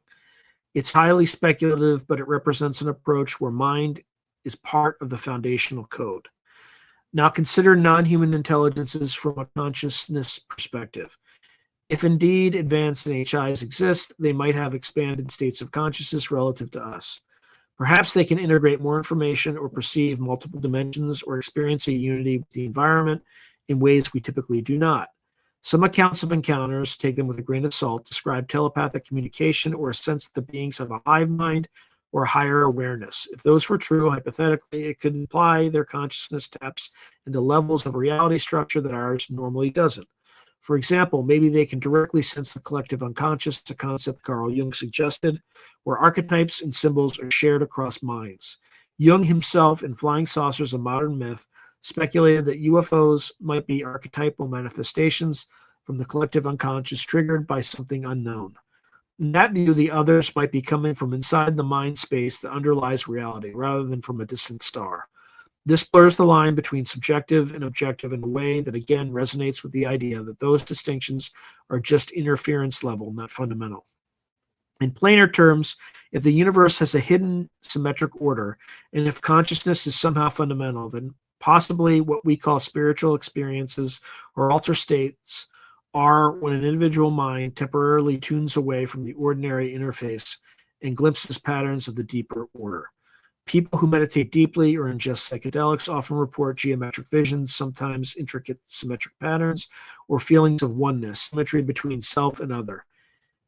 It is as if stripping away the normal filter reveals a more mathematical or unified backdrop. Some neuroscientists would say that it's just the brain's visual cortex misfiring or finding patterns. But an open-minded interpretation is that maybe those patterns aren't arbitrary. Maybe the brain is aligning with something real but ordinarily hidden. Consider also NDEs, near-death experiences, where people often claim to go to a realm of light, encounter a life review, etc. One might cynically say that's the brain's hallucination under duress. Another perspective, maybe when the interface of the body begins to fall away, approaching death, the mind transitions to a different mode where it interacts with reality's source more directly. If that source has structures like some claiming seeing a grid or a light web of interconnected souls, that could be interpreted in our context as glimpsing the code or the network of conscious agents. Again, there are speculative leaps, not scientific consensus, but they show how thinking of the universe as a projection of symmetry and information can incorporate even the consciousness dimension. Now, one might ask, if the universe, or if the ultimate reality is symmetry information, what is the role of consciousness in it? Is consciousness just an epiphenomenon that arises when information becomes complex, as many physicists think, or is it woven into the very fabric of the universe? If one leans toward the latter, one could imagine that the perfect symmetry above has not only mathematical beauty, but also experiential quality. Perhaps beauty itself, an aesthetic, is an indicator of alignment with that symmetry. It's striking that humans find symmetry beautiful, be it in art, music, or faces. A symmetric face is often rated more attractive. Symmetrical music with themes and recapitulations can be more pleasing. Some evolutionary reasons exist for this, but some philosophers like Plotinus or other Platonists might say beauty is the soul recognizing the signature of the divine, which we can reinterpret as the signature of fundamental symmetry. To bring it to NHIs, if there are entities advanced enough, maybe they perceive meaning and pattern as one. For example, a human might look at a crop circle and see just art or a hoax, but imagine an intelligence that sees it and immediately intuits some mathematical message or resonant thought, like how we might see an equation and feel understanding. Perhaps communication from advanced beings, if it's happening, is encoded in symmetric patterns like those geometric motifs often reported in visions or even in some alleged UFO encounters. One could recall the story in Carl Sagan's Contact, which is fiction, where pi's digits contained in a circle pattern implying intelligence behind math. In sum, the bridging of consciousness and symmetry is an open frontier. It's where hard science meets introspection and even spirituality. The idea that reality's core might be simultaneously mathematical and mental is ancient. Pythagoreans, mystics, etc., and resurfaces today in things like the integrated information theory of consciousness, which posits that consciousness corresponds to certain higher order patterns of information. which are mathematical objects. If IIT is right, then any system that has a certain symmetry information structure is conscious. One might then speculate that the universe as a whole has a monstrous information structure. Could it too be conscious? This ties to the idea of a universe mind or God, but phrased in informational terms. For our exploration, we can say perhaps advanced intelligences, NHI, if they exist, have a much greater grasp of these aspects. They might treat physical reality, consciousness, information, symmetry, all as part of one unified framework, something humans are only beginning to conceptualize. This can allow them technologies or abilities that straddle what we separate into physical and psychic domains. For instance, maybe they can communicate via telepathy, not because of magic, but because they understand how to modulate the fundamental information field that underlies both mind and matter. It's speculative, yes, but it shows the potential implications of a reality that is fundamentally one thing, like a symmetric information matrix, rather than many separate things, mind versus matter, etc. To wrap up this bridging, if the universe is a projection of symmetry, it's not just a dry mathematical statement. It has rich implications for meaning and experience. It suggests a kinship between the laws of physics and the laws of mind and perhaps even spirit. Symmetry often implies unity, and unity is a concept that crosses over from math to metaphysics seamlessly. In a perfectly symmetric state, all parts are in harmony in a mystical ideal. All minds and things are one. Maybe there are two languages for the same truth, or maybe not. The exploration is valuable. Thus, we've journeyed through the idea that the hidden order of reality might encompass not only the formulae that govern particles, but also the principles that underlie consciousness. If someday we achieve a colossal theory of everything that merges quantum physics, gravity, and a theory of consciousness, I suspect symmetry will be at its core. Some master symmetry or principle of self-consistency that yields both the material cosmos and the experiential realities within it. Ambitious, certainly, but asking these big questions is how progress begins. So what are the implications for non-human intelligence and the nature of reality? Let's step back and consider the broader implications of everything we've discussed, especially in relation to our two key motifs. Non-human intelligence and the nature of reality is symmetry-based. What new insights or questions emerge when we put it all together? First, if the universe is indeed a projection of some deeper symmetric order, then our efforts in fundamental physics are essentially attempts to discover that order. Every new particle we find, every symmetry we catalog, say the symmetry group of a standard model or a new conservation law, is like finding another pixel or triangle in a grand mosaic. If an advanced civilization exists, it's plausible they might be far ahead in this quest.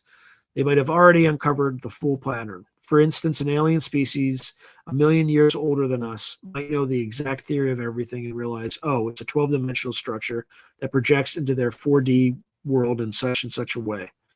To them, our understanding might look like how an early cave painting resembled a photo, recognizable but crude.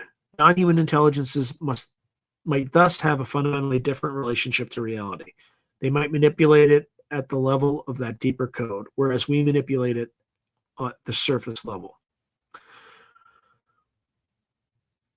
One way to imagine this, humans build machines by moving matter and energy around directly. We shape metal, burn fuel, etc. An advanced NHI, if it knows the code, the symmetric basis, might perform feats akin to reprogramming on the fly. Think of how in the Matrix movie, Neo ultimately can see the streaming code behind the Matrix and then bend the rules, stop bullets, etc. That's a sci-fi dramatization, but conceptually, if you understood the underlying symmetry deeply enough, you might find loopholes or powerful capabilities that look miraculous to those stuck in the emergent layer. For example, suppose the speed of light limit is a property of our 4D spacetime, but an NHI knows how to shortcut through a higher dimension or a different projection, like using the bulk in a holographic dual or taking advantage of a simulation's deeper or developer model. Then they could effectively appear to break the light speed barrier, which could explain the reported extraordinary flight characteristics of some UFOs, which include instant acceleration, right-angle turns at high speed, etc., defying inertia. One might speculate that they're shifting partially into the layer where those physical constraints are different or absent in In E8 terms, maybe they're operating along symmetry axes that aren't normally accessible, thus bypassing what we consider limitations. This is a highly speculative interpretation, but it shows how viewing physics from a higher level might enable new technology.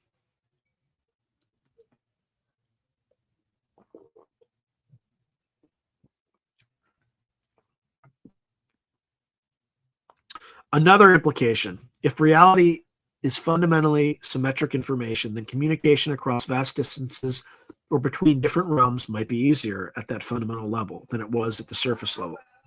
Consider quantum entanglement. Two particles behave in correlated ways no matter how far apart, which Einstein called spooky action at a distance. One way to think of entanglement is that two particles share information outside of normal spacetime.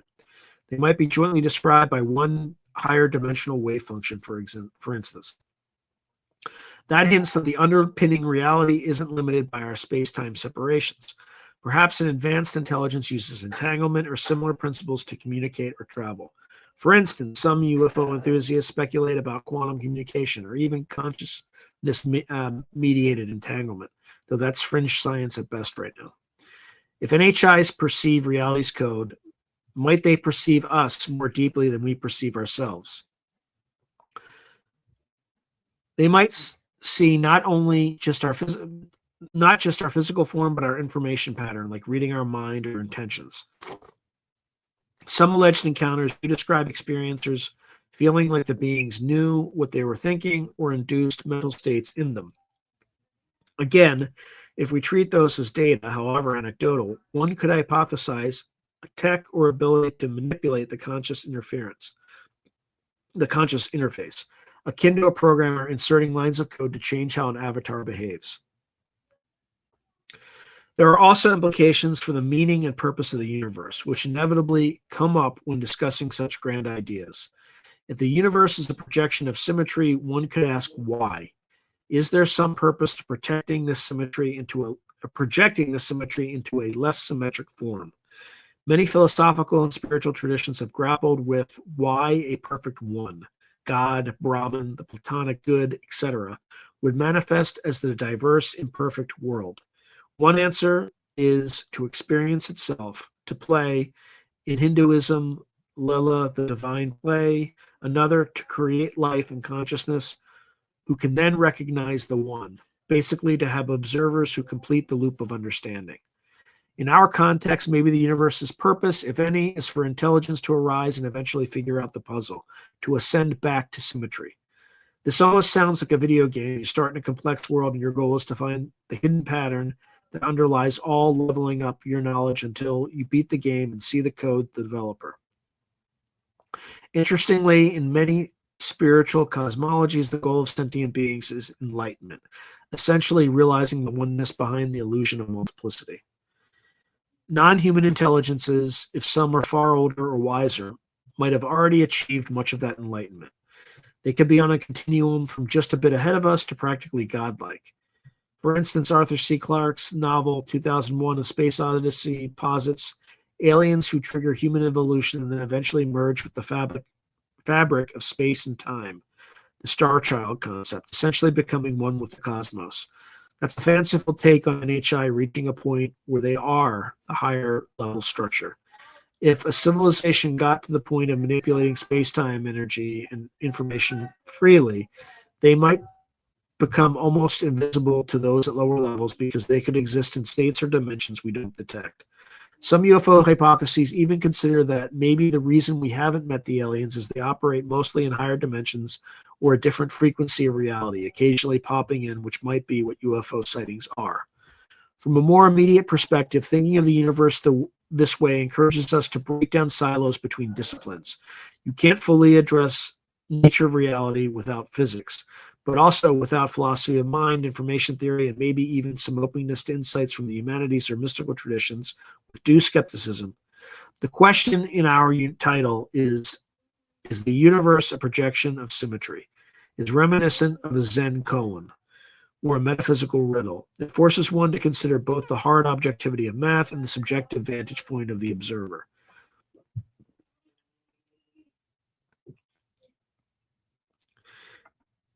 If humanity collectively started taking these ideas seriously, it could shift how we view our role in the cosmos. Instead of random spectators, we could see ourselves as code breakers in a ground puzzle, or as participants in the universe understanding itself. The late physicist John Wheeler envisioned a participatory universe where observers are necessary ingredients in cosmic evolution. It, from bit, includes the idea that we, by observing, help bring reality into concrete being. In a symmetric universe, projection, maybe part of that symmetry couldn't unfold without minds to reflect upon it. Maybe one hand of the universe is the symmetric code and the other hand is consciousness, and together they clap to make the audible reality. This is admittedly poetic speculation, but it aligns with the idea that advanced intelligences and the deep structure of reality are intertwined topics. For practical implications, if by chance any of these exotic ideas prove true, the future could hold unimaginable technologies. Mastery of the base level could mean free energy, teleportation, consciousness transfer, etc. It would be literally playing God from our current perspective. That prospect is both exciting and daunting. Any civilization capable of it would seem godlike to us, sufficiently advanced tech being indistinguishable from magic again. Some thinkers have warned that encountering aliens so advanced could be as overwhelming as ants meeting humans. But if symmetry and universal principles are truly universal, maybe there's hope of communication on the basis of shared logic or math. Carl Sagan and others always banked on math as a language to speak to ETs, sending prime number patterns, the structure of DNA, etc. on plaques and messages. On the other hand, if no such NHI exists or they never reach us, we still have ourselves. The search for the symmetric origin of reality will continue. Projects like particle accelerators, space telescopes, quantum computing experiments, etc., all push the boundary. We might find out the universe's projection mechanism by discovering new physical phenomena, maybe evidence of extra dimensions or detections of holographic noise, or a clear validation of a unified theory. Or we might incrementally get there with theories like loop quantum gravity, superstrings, or new ideas we haven't even conceived. The nice thing about symmetry is that it gives testable handles. If someone claims the universe is E8, that has consequences. For instance, certain particle interactions should occur or certain particles exist. Lisi's theory gave some predictions like a particle that LHC could find. If one says the universe is a 2D hologram, that suggests noise limits on distance measurements. Some experiments have looked for holographic noise in interferometers. If the universe is a simulation, maybe one finds some anomaly like pixelation or unexpected constraints, though that's trickier to test. So these ideas are not just philosophy, they inspire research programs or at least thought experiments about empirical tests. In the end, after all this exploration, one might ask, what if the universe is not a projection of symmetry? What if it's just messy and brute fact, and symmetry is just a human-imposed view? That is possible. Some scientists caution against Platonic idealism. The universe might just be, and our brains find patterns that aren't deeply there. However, the success of symmetry in physics so far suggests otherwise. Symmetry seems to be genuinely powerful at explaining things. And even if the ultimate theory isn't a single neat object like E8, it will likely still be formulated in the language of symmetry, perhaps a pattern of patterns, etc. Thus, we gradually circle back to our title question with a nuanced perspective. The universe, as we know it, certainly arises from symmetrical principles at a deep level. Every law of nature can be seen as emerging from a symmetry or self-consistency requirement. In that sense, yes, the universe is a projection of symmetry or of symmetry breaking. The E8 lattice is one bold candidate for encapsulating that symmetry, showing how far one can push a single elegant structure to explain diverse phenomena. Non-human intelligences, whether real or hypothetical, serve as a mirror for us to think outside our own limitations, considering how reality might look to a mind that perceives more of the source code than we do. And the nature of reality itself, when probed by both physics and introspection, hints that what is fundamental might not be matter or energy as we experience them, but patterns, relations, and yes, symmetry. Okay, so conclusion, a new synthesis of science and imagination. We set out to explore the question, is the universe a projection of symmetry? Along the way, we ventured through high-dimensional lattices, theoretical physics, philosophy of mind, and speculative scenarios involving advanced intelligences. In wrapping up, it's worth synthesizing what this journey suggests about our understanding of reality and our place within it. The E8 lattice provided a concrete focal point for our musings. It stands as a symbol of mathematical beauty and unity, a reminder that the language of math can produce structures of astonishing complexity and harmony.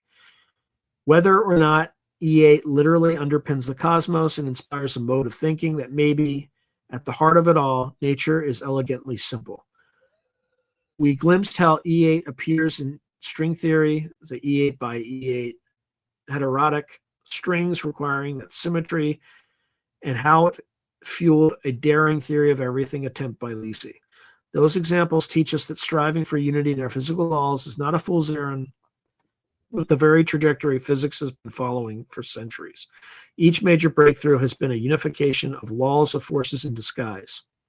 E8, as a unifier of unifiers, remains a tantalizing possibility. Even if a different theory takes its place, the core ambition remains: find the hidden order that explains the visible chaos.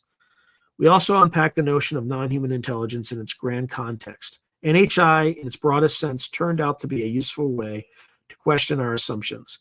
By imagining minds unlike our own, perhaps freer from evolutionary blinkers, possibly operating on higher planes of understanding, we challenge the limitations of human perception and cognition. We saw that if such intelligences exist, the very questions we are asking might be trivial to them, or conversely deeply relevant if they too seek communion with the source of reality. Rather than concluding anything firm about aliens or cosmic minds, we used NHI as a foil to reflect on our methods of inquiry. It prompted us to consider interface theory. We see an icon, not the thing in itself, and how an alien viewpoint might see the thing in itself more clearly. In doing so, we appreciated that our perspective is just one of many possible, and unlocking the universe's secrets might require transcending that perspective, whether through instruments, mathematics, AI, or perhaps even collaboration with other intelligences if fate so allows. Oh my Lord, this keeps going.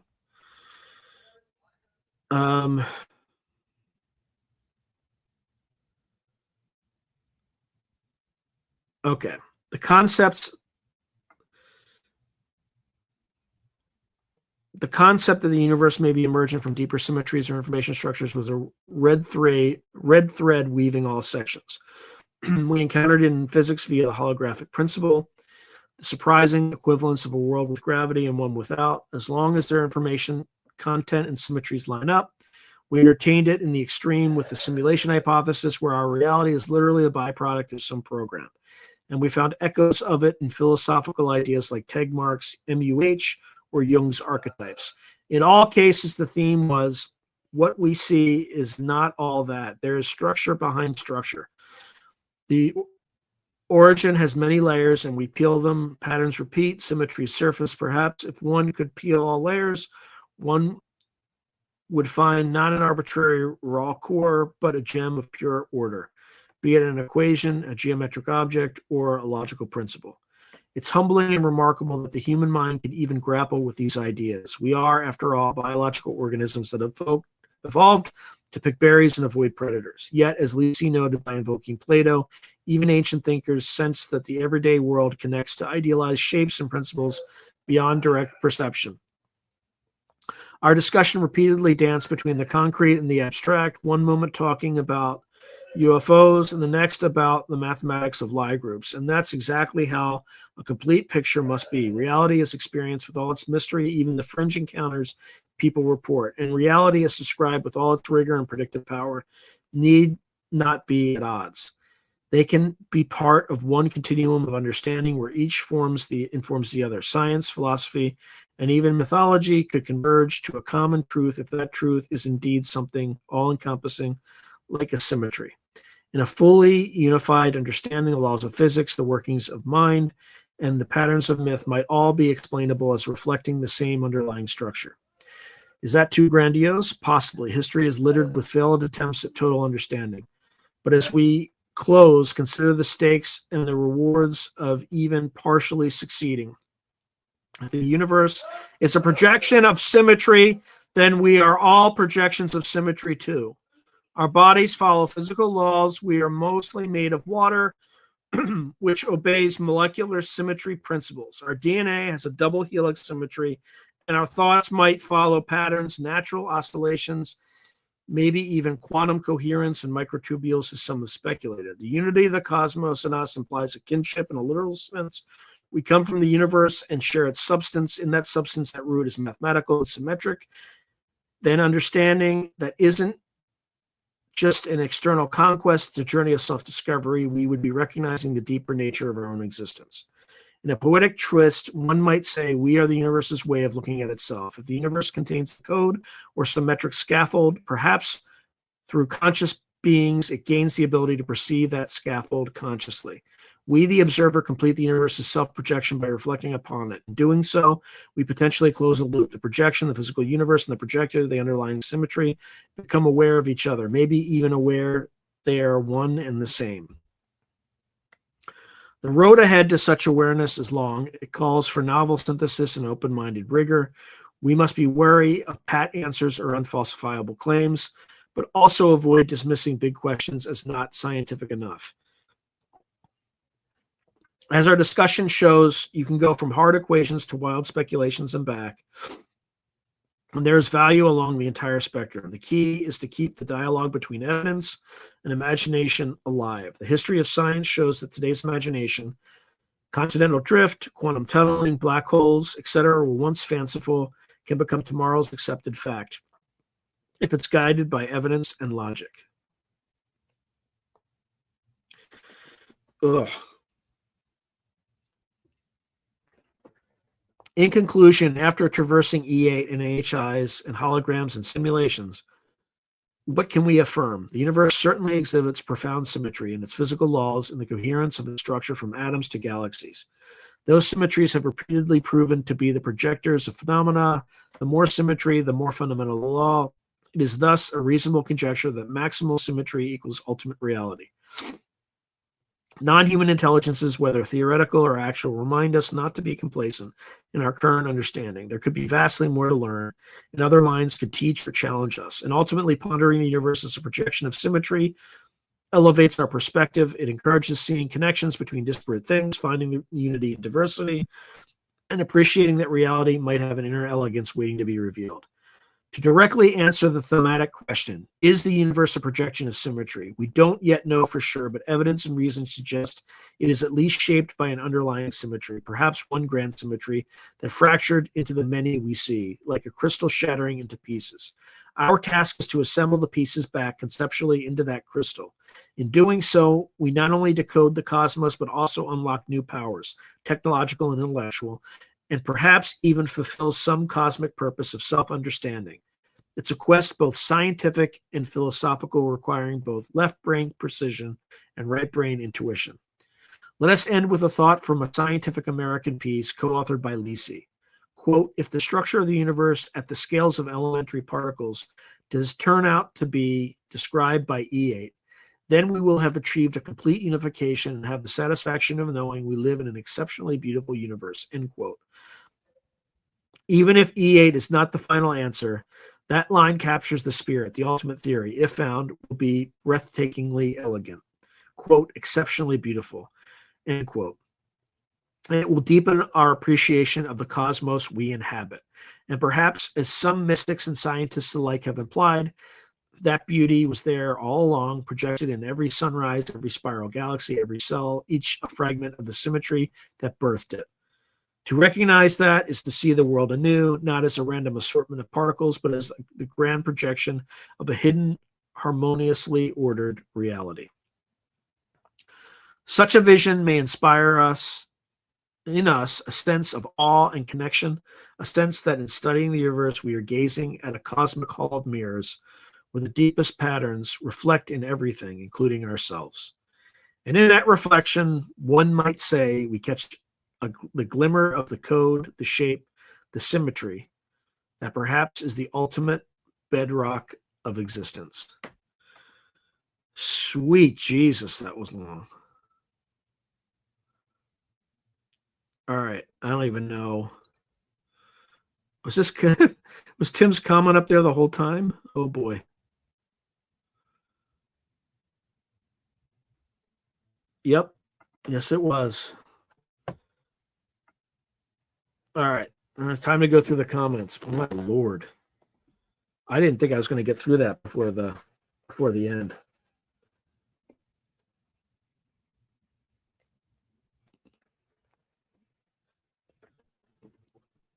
All right. Just give me a second to like catch my breath. My God. That thing just went on and on and on and on. It just didn't stop. It was absolutely nuts. Wow, we have more than 1,000 views already on YouTube. I wasn't expecting that. I'll take it though. All right.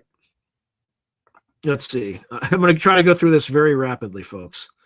All right. So all scientists are in love with Susie. I don't know what that means, but that's what Rover Bet 3858 said. Simon Keene is saying, haven't been thinking about our visitors much lately. Been going down the investing rabbit hole. Hope you're good, Sean. Awesome channel, man. Thank you, Simon Keene. And thank you for being a member. I appreciate you. Sally Forth alone is saying, that is so cool, Tim. How did that affect you? All right, so David Mador's channel, The Beauty of E8 for visual. Yeah, there's actually that quantum gravity group, quantum gravity research or whatever it's called. They have a channel on YouTube that goes through all this stuff. Like they have pretty good. There's like this redheaded woman that talks about this stuff. As Simon Keene is saying, anybody been following the 3A Atlas, 3AI Atlas thing? Or it's 3I Atlas. Yeah. I haven't been, but I think it's stranger and stranger. All right. Sorry, folks. I'm not going to read every comment. I'm just going to try to blast through this as quickly as I can. Okay.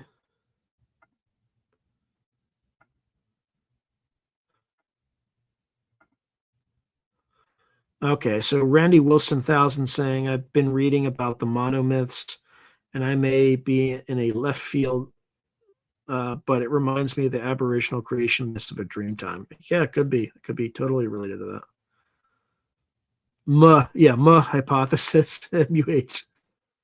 Scott Ian, correct. Let's see. Spiderbite says, we are the universe. We are imagining everything so that we are not alone. We are the greatest nothing. We have many universes, all own set of rules. But why we are here in this place now? Good question. So Spiderbite answers her own question. We are here now because we chose to be. This place here is our place of choice. We can be anywhere else. Here is good enough for now. Okay, so Sally Forth Alone says, I'm going to come across the X7Q5A96 channel. It's supposedly an ARG, but I find it interesting that YouTube presented it to me the night of the UFO hearing in September. I'm sorry that the algorithm rules you. I get by despite the algorithm. Okay, so Tim Beck says quasi-crystals, bravas, lattices, holography. Oh my. Spiderbite says shapes are energy. The vibrations from the frequency creates shape, which becomes form. Us and the universe are pure frequency, vibration, and energy. If the sound stopped, it would all go away. The system is perpetual. Everything resonates. The sound continues. Spiderbite continues. Okay, so Solite US Expat says Elephant Journal is a popular online publication focused on the mindful life, covering topics like wellness, yoga, sustainability, relationships, and arts from a conscious, eco-friendly perspective. Okay, so it is real. That's helpful. Let's see. Spiderbite continues. The beginning, I think, was either a boy sitting in his bedroom writing code and creating his online world with all the characters that are us. I hope not. Or it started with one who is everything. There's only one. It is literally everything. We are its creation. We are it. We were lonely, so we created many different worlds for joy and experiences. Yeah, it's very possible, but spider bite. So Tim Beck says, current 93s, I have a plan for this world, or the Beatles, Fool in the Hill, and everything in between. Spider Bite says, the thought alone creates a sound only those tuned in can hear. All the thoughts in the world may never stop, creating a perpetual reality, turning sound into form. Whoever we think about, we will create. Hey, good to see you, Dendritic Fractals. Thank you. Thank you, my friend. I appreciate it. This is a good shite, as usual. Okay, so Spider says we have filters. We have a filter code, crack the code, made mostly of limiting beliefs and fear. And Tim Beck says art for art's sake. Dendritic Fractal says 5 senses reality is a hilariously small slice of what's going on around us. Yeah, 100%. Yeah, we see like a tiny fraction even of the electromagnetic spectrum, which is just visible light. Art is greater than content. Thank you, Sally Forth. I was worried about this one because, I mean, you can see my eyes are like red from, I think it was like 30 pages of material. I thought it was 27 when I started. And I was just like, so I'm glad you enjoyed that. It was tough. Okay, so Roger Claiborne says every potential has a potential time and place. Every potential may eventually repeat with a frequency. So Tim Beck says stories we tell ourselves to better understand ourselves. Wink and nod. Dendritic Fractal said the map is not the territory. Very true. Hey, SNX Radio, Spider Bite. Hey, good to see you. Thanks for joining. Yep. So within, so without. As above, so below. Yeah, it's just a hermetic principle. It's like pretty old. Okay, so Roger Claiborne says expanding your consciousness with this knowledge of new potentials resonates with a new conscious scale of realization. New scales of conscious resonance is a new dimension. Okay, Spider Bite said, I had a huge revelation last night of what everything is. I felt it was the empty beginning. Spider Bite continues, we are one, and I was lonely, so I created us in every type of world and experience. You can never imagine why we are here with perceived limits in our greatness. Okay, so Woo Riders DBGG is asking, what's up, Sean, what's up with Tulsi Gabbard and her tasked with bringing disclosure to the forefront? Government's never going to disclose. They've like I don't believe anything they say anymore. Like I didn't even watch The Age of Disclosure because I'm just like it's another op. Clearly, it's another op. So, hold on. Using logic, wanting the answer with all your heart, tireless searching can lead to divine revelation. Spider says, I think we set the rules to stay in one reality at a time. Otherwise, we would jump all over the place all the time. I'm sure there are plenty that do, and we will again. Don't despair. Yeah, Roger Claiborne's like, I jump all over the place. Spider says, me too. So Sally Forth Alone says, I would like to jump to whichever reality has me in Arizona instead of Pennsylvania. Where there's a will, there's a way, Sally, Roger Claiborne says. So Spider says, I tried to change mine to sitting on the deck of a tree house in the jungle with my feet dangling in the cool water, kicking back, taking it all in, knowing I'm a part of it all. So Sally Forth Alone said, Roger, I just got deja vu. Maybe that's a good sign. Let's see.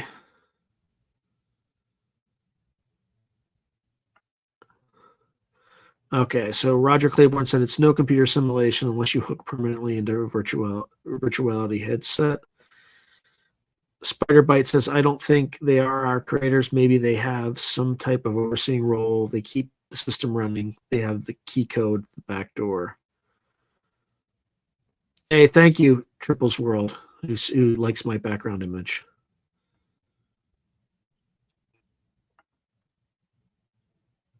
Okay. So Triples World says, I've got to observe some sweet things in life like quantum entanglement. Roger Claiborne said the universe isn't math either, for it is infinite. So Triples World said, when is Mr. Gillis coming back? A lot of football on during the holidays, probably after January. He just had an episode on Wednesday. I mean, it was recorded like a month and a half ago, but I'll probably. I'm starting to run out of episodes. I'm only 8 episodes ahead, which is about a month ahead, and I need to start building my catalog in January. So I'll probably just ask him over the break. We just cut 2 more episodes or something.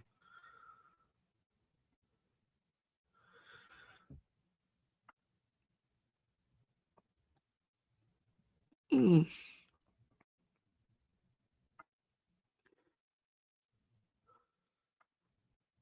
Sorry, folks. I'm just trying to blast through this as quickly as I can.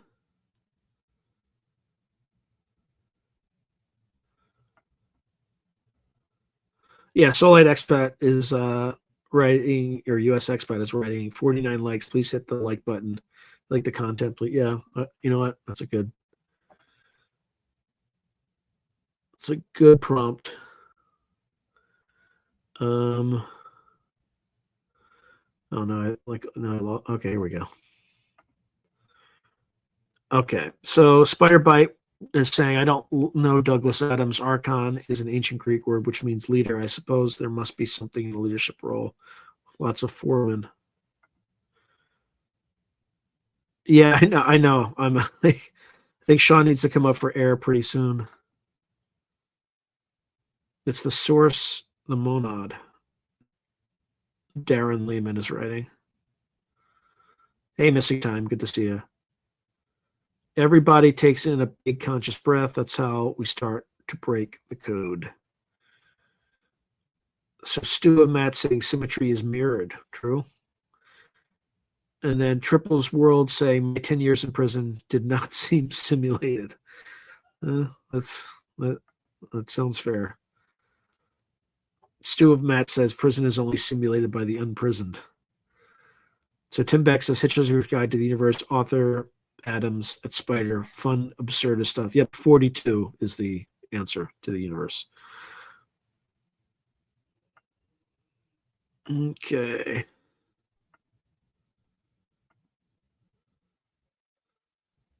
The spiritual ascension said, I'd like someone to explain this realm of light to me.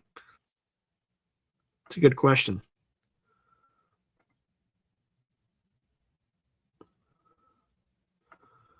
Okay.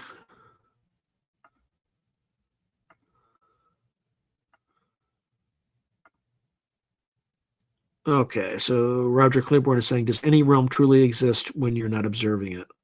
What comes first, the chicken or the egg?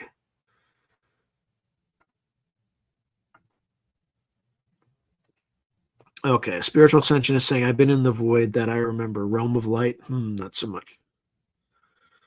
Spider Bite says it goes back to we could be anywhere. We chose to be here because it's the perfect place, the perfect moment. Where else do you want to be? Speaking of, where's Gray Owl? He's late. So riff on Soldier. Yeah, exactly. Does Oprah exist when I don't watch her? I hope not.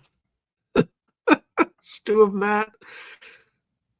Okay. Roger Claiborne says, do we choose to be here or is it our time frequency now to be here? What is now? How soon is now? Definitely choice. I wouldn't be anywhere I don't want to be. 100%. Whoa, 100% the chicken came first. Only a chicken can lay a chicken egg. Got to have the bird first. But how can you have the bird if you don't have the egg? All right, matrices do have implications, as so does unitary matrices too, Matt says. Does God choose to be Satan? Satan is the dark aspect of. Spiritual Ascension says. Spiritual, sometimes letting go of control. Randomness is the choice. Roger Claiborne says. The special unitary group 3 is interesting. Stu of Matt says.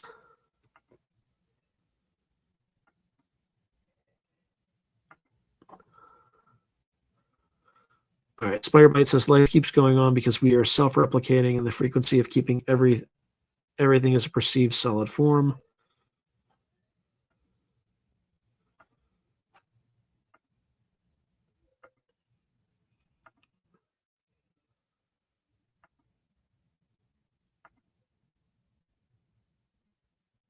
Let's see. Sorry, folks. I'm just kind of racing through, but oh, so Meg Caro is saying Bose-Einstein condensates (BECs), a highly coherent quantum state where particles behave as a single entity capable of extreme energy efficiency. Interesting.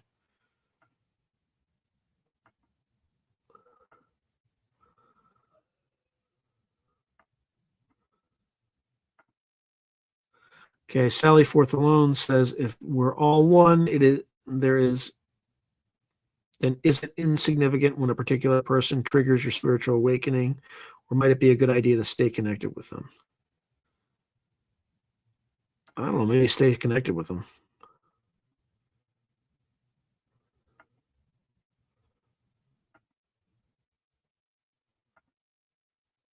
Oh my god, how many comments are there?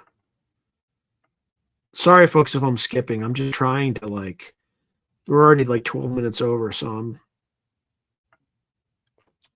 desperately trying to catch up.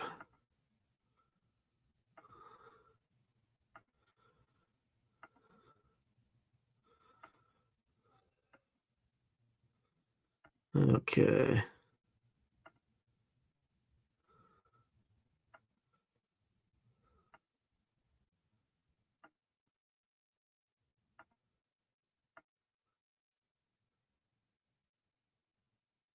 Oh, Meg, apologies, I came in late. Who was he reading? We were talking about E8 and the E8 supersymmetry and how it relates to NHI and reality.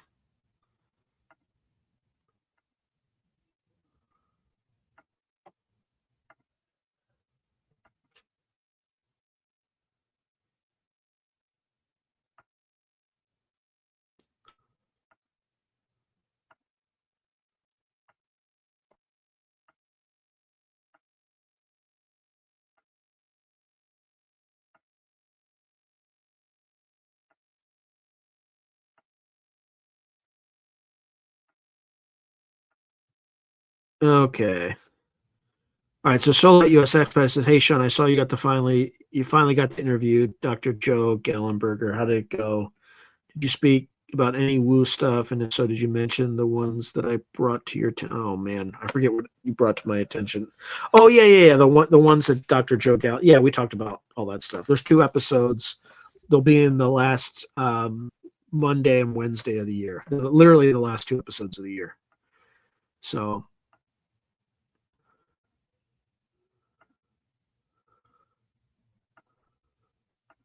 whoa, what? I'm on that crypt tonight. Oh, I thought somebody was talking about Kerp.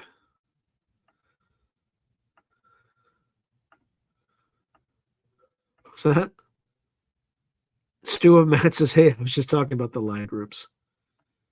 Multipass.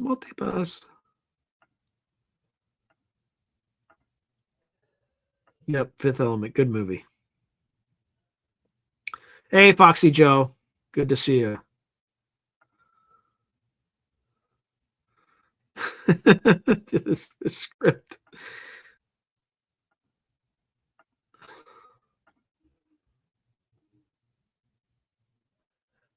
Yeah, ChatGPT wrote it. Like that's what I said in the very beginning.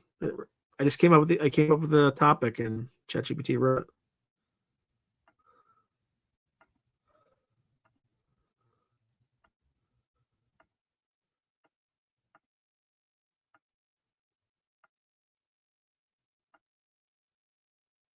Oh my god. So many comments. Not that that's a bad thing. That's a great thing. I'm like fighting to get through this.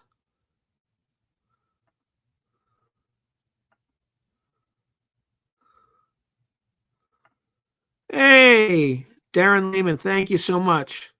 He writes, new here with the other parts of me. Hi, other me's, great show. I very much appreciate that. Thank you very much for the. I'm not sure if it's a super sticker or super chat, but either way, I always appreciate those. Thank you. Okay, so Fred's saying the only good thing about Age of Disclosure is that Hal Puthoff seemed desperate to talk. I think he might disclose if he's close to death. That's interesting.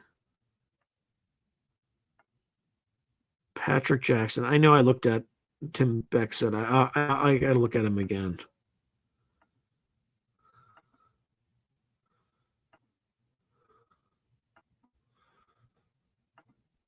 Oh, it says now we need to edit, but no.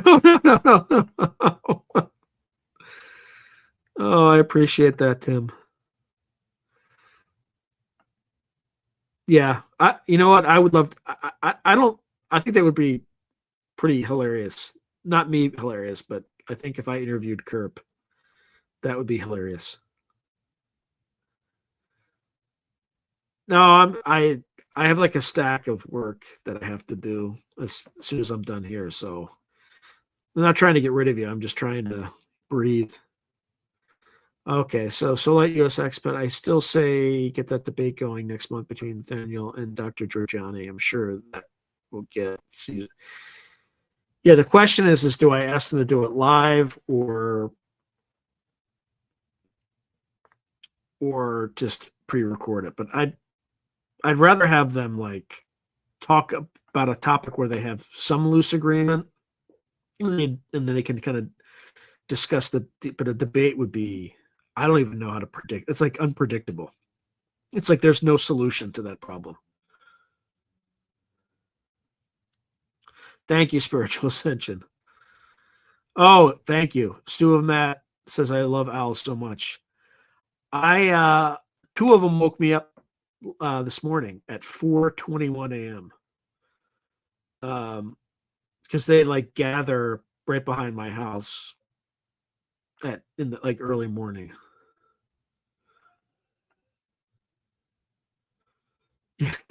Let's kill God. I love that name. Let's kill God.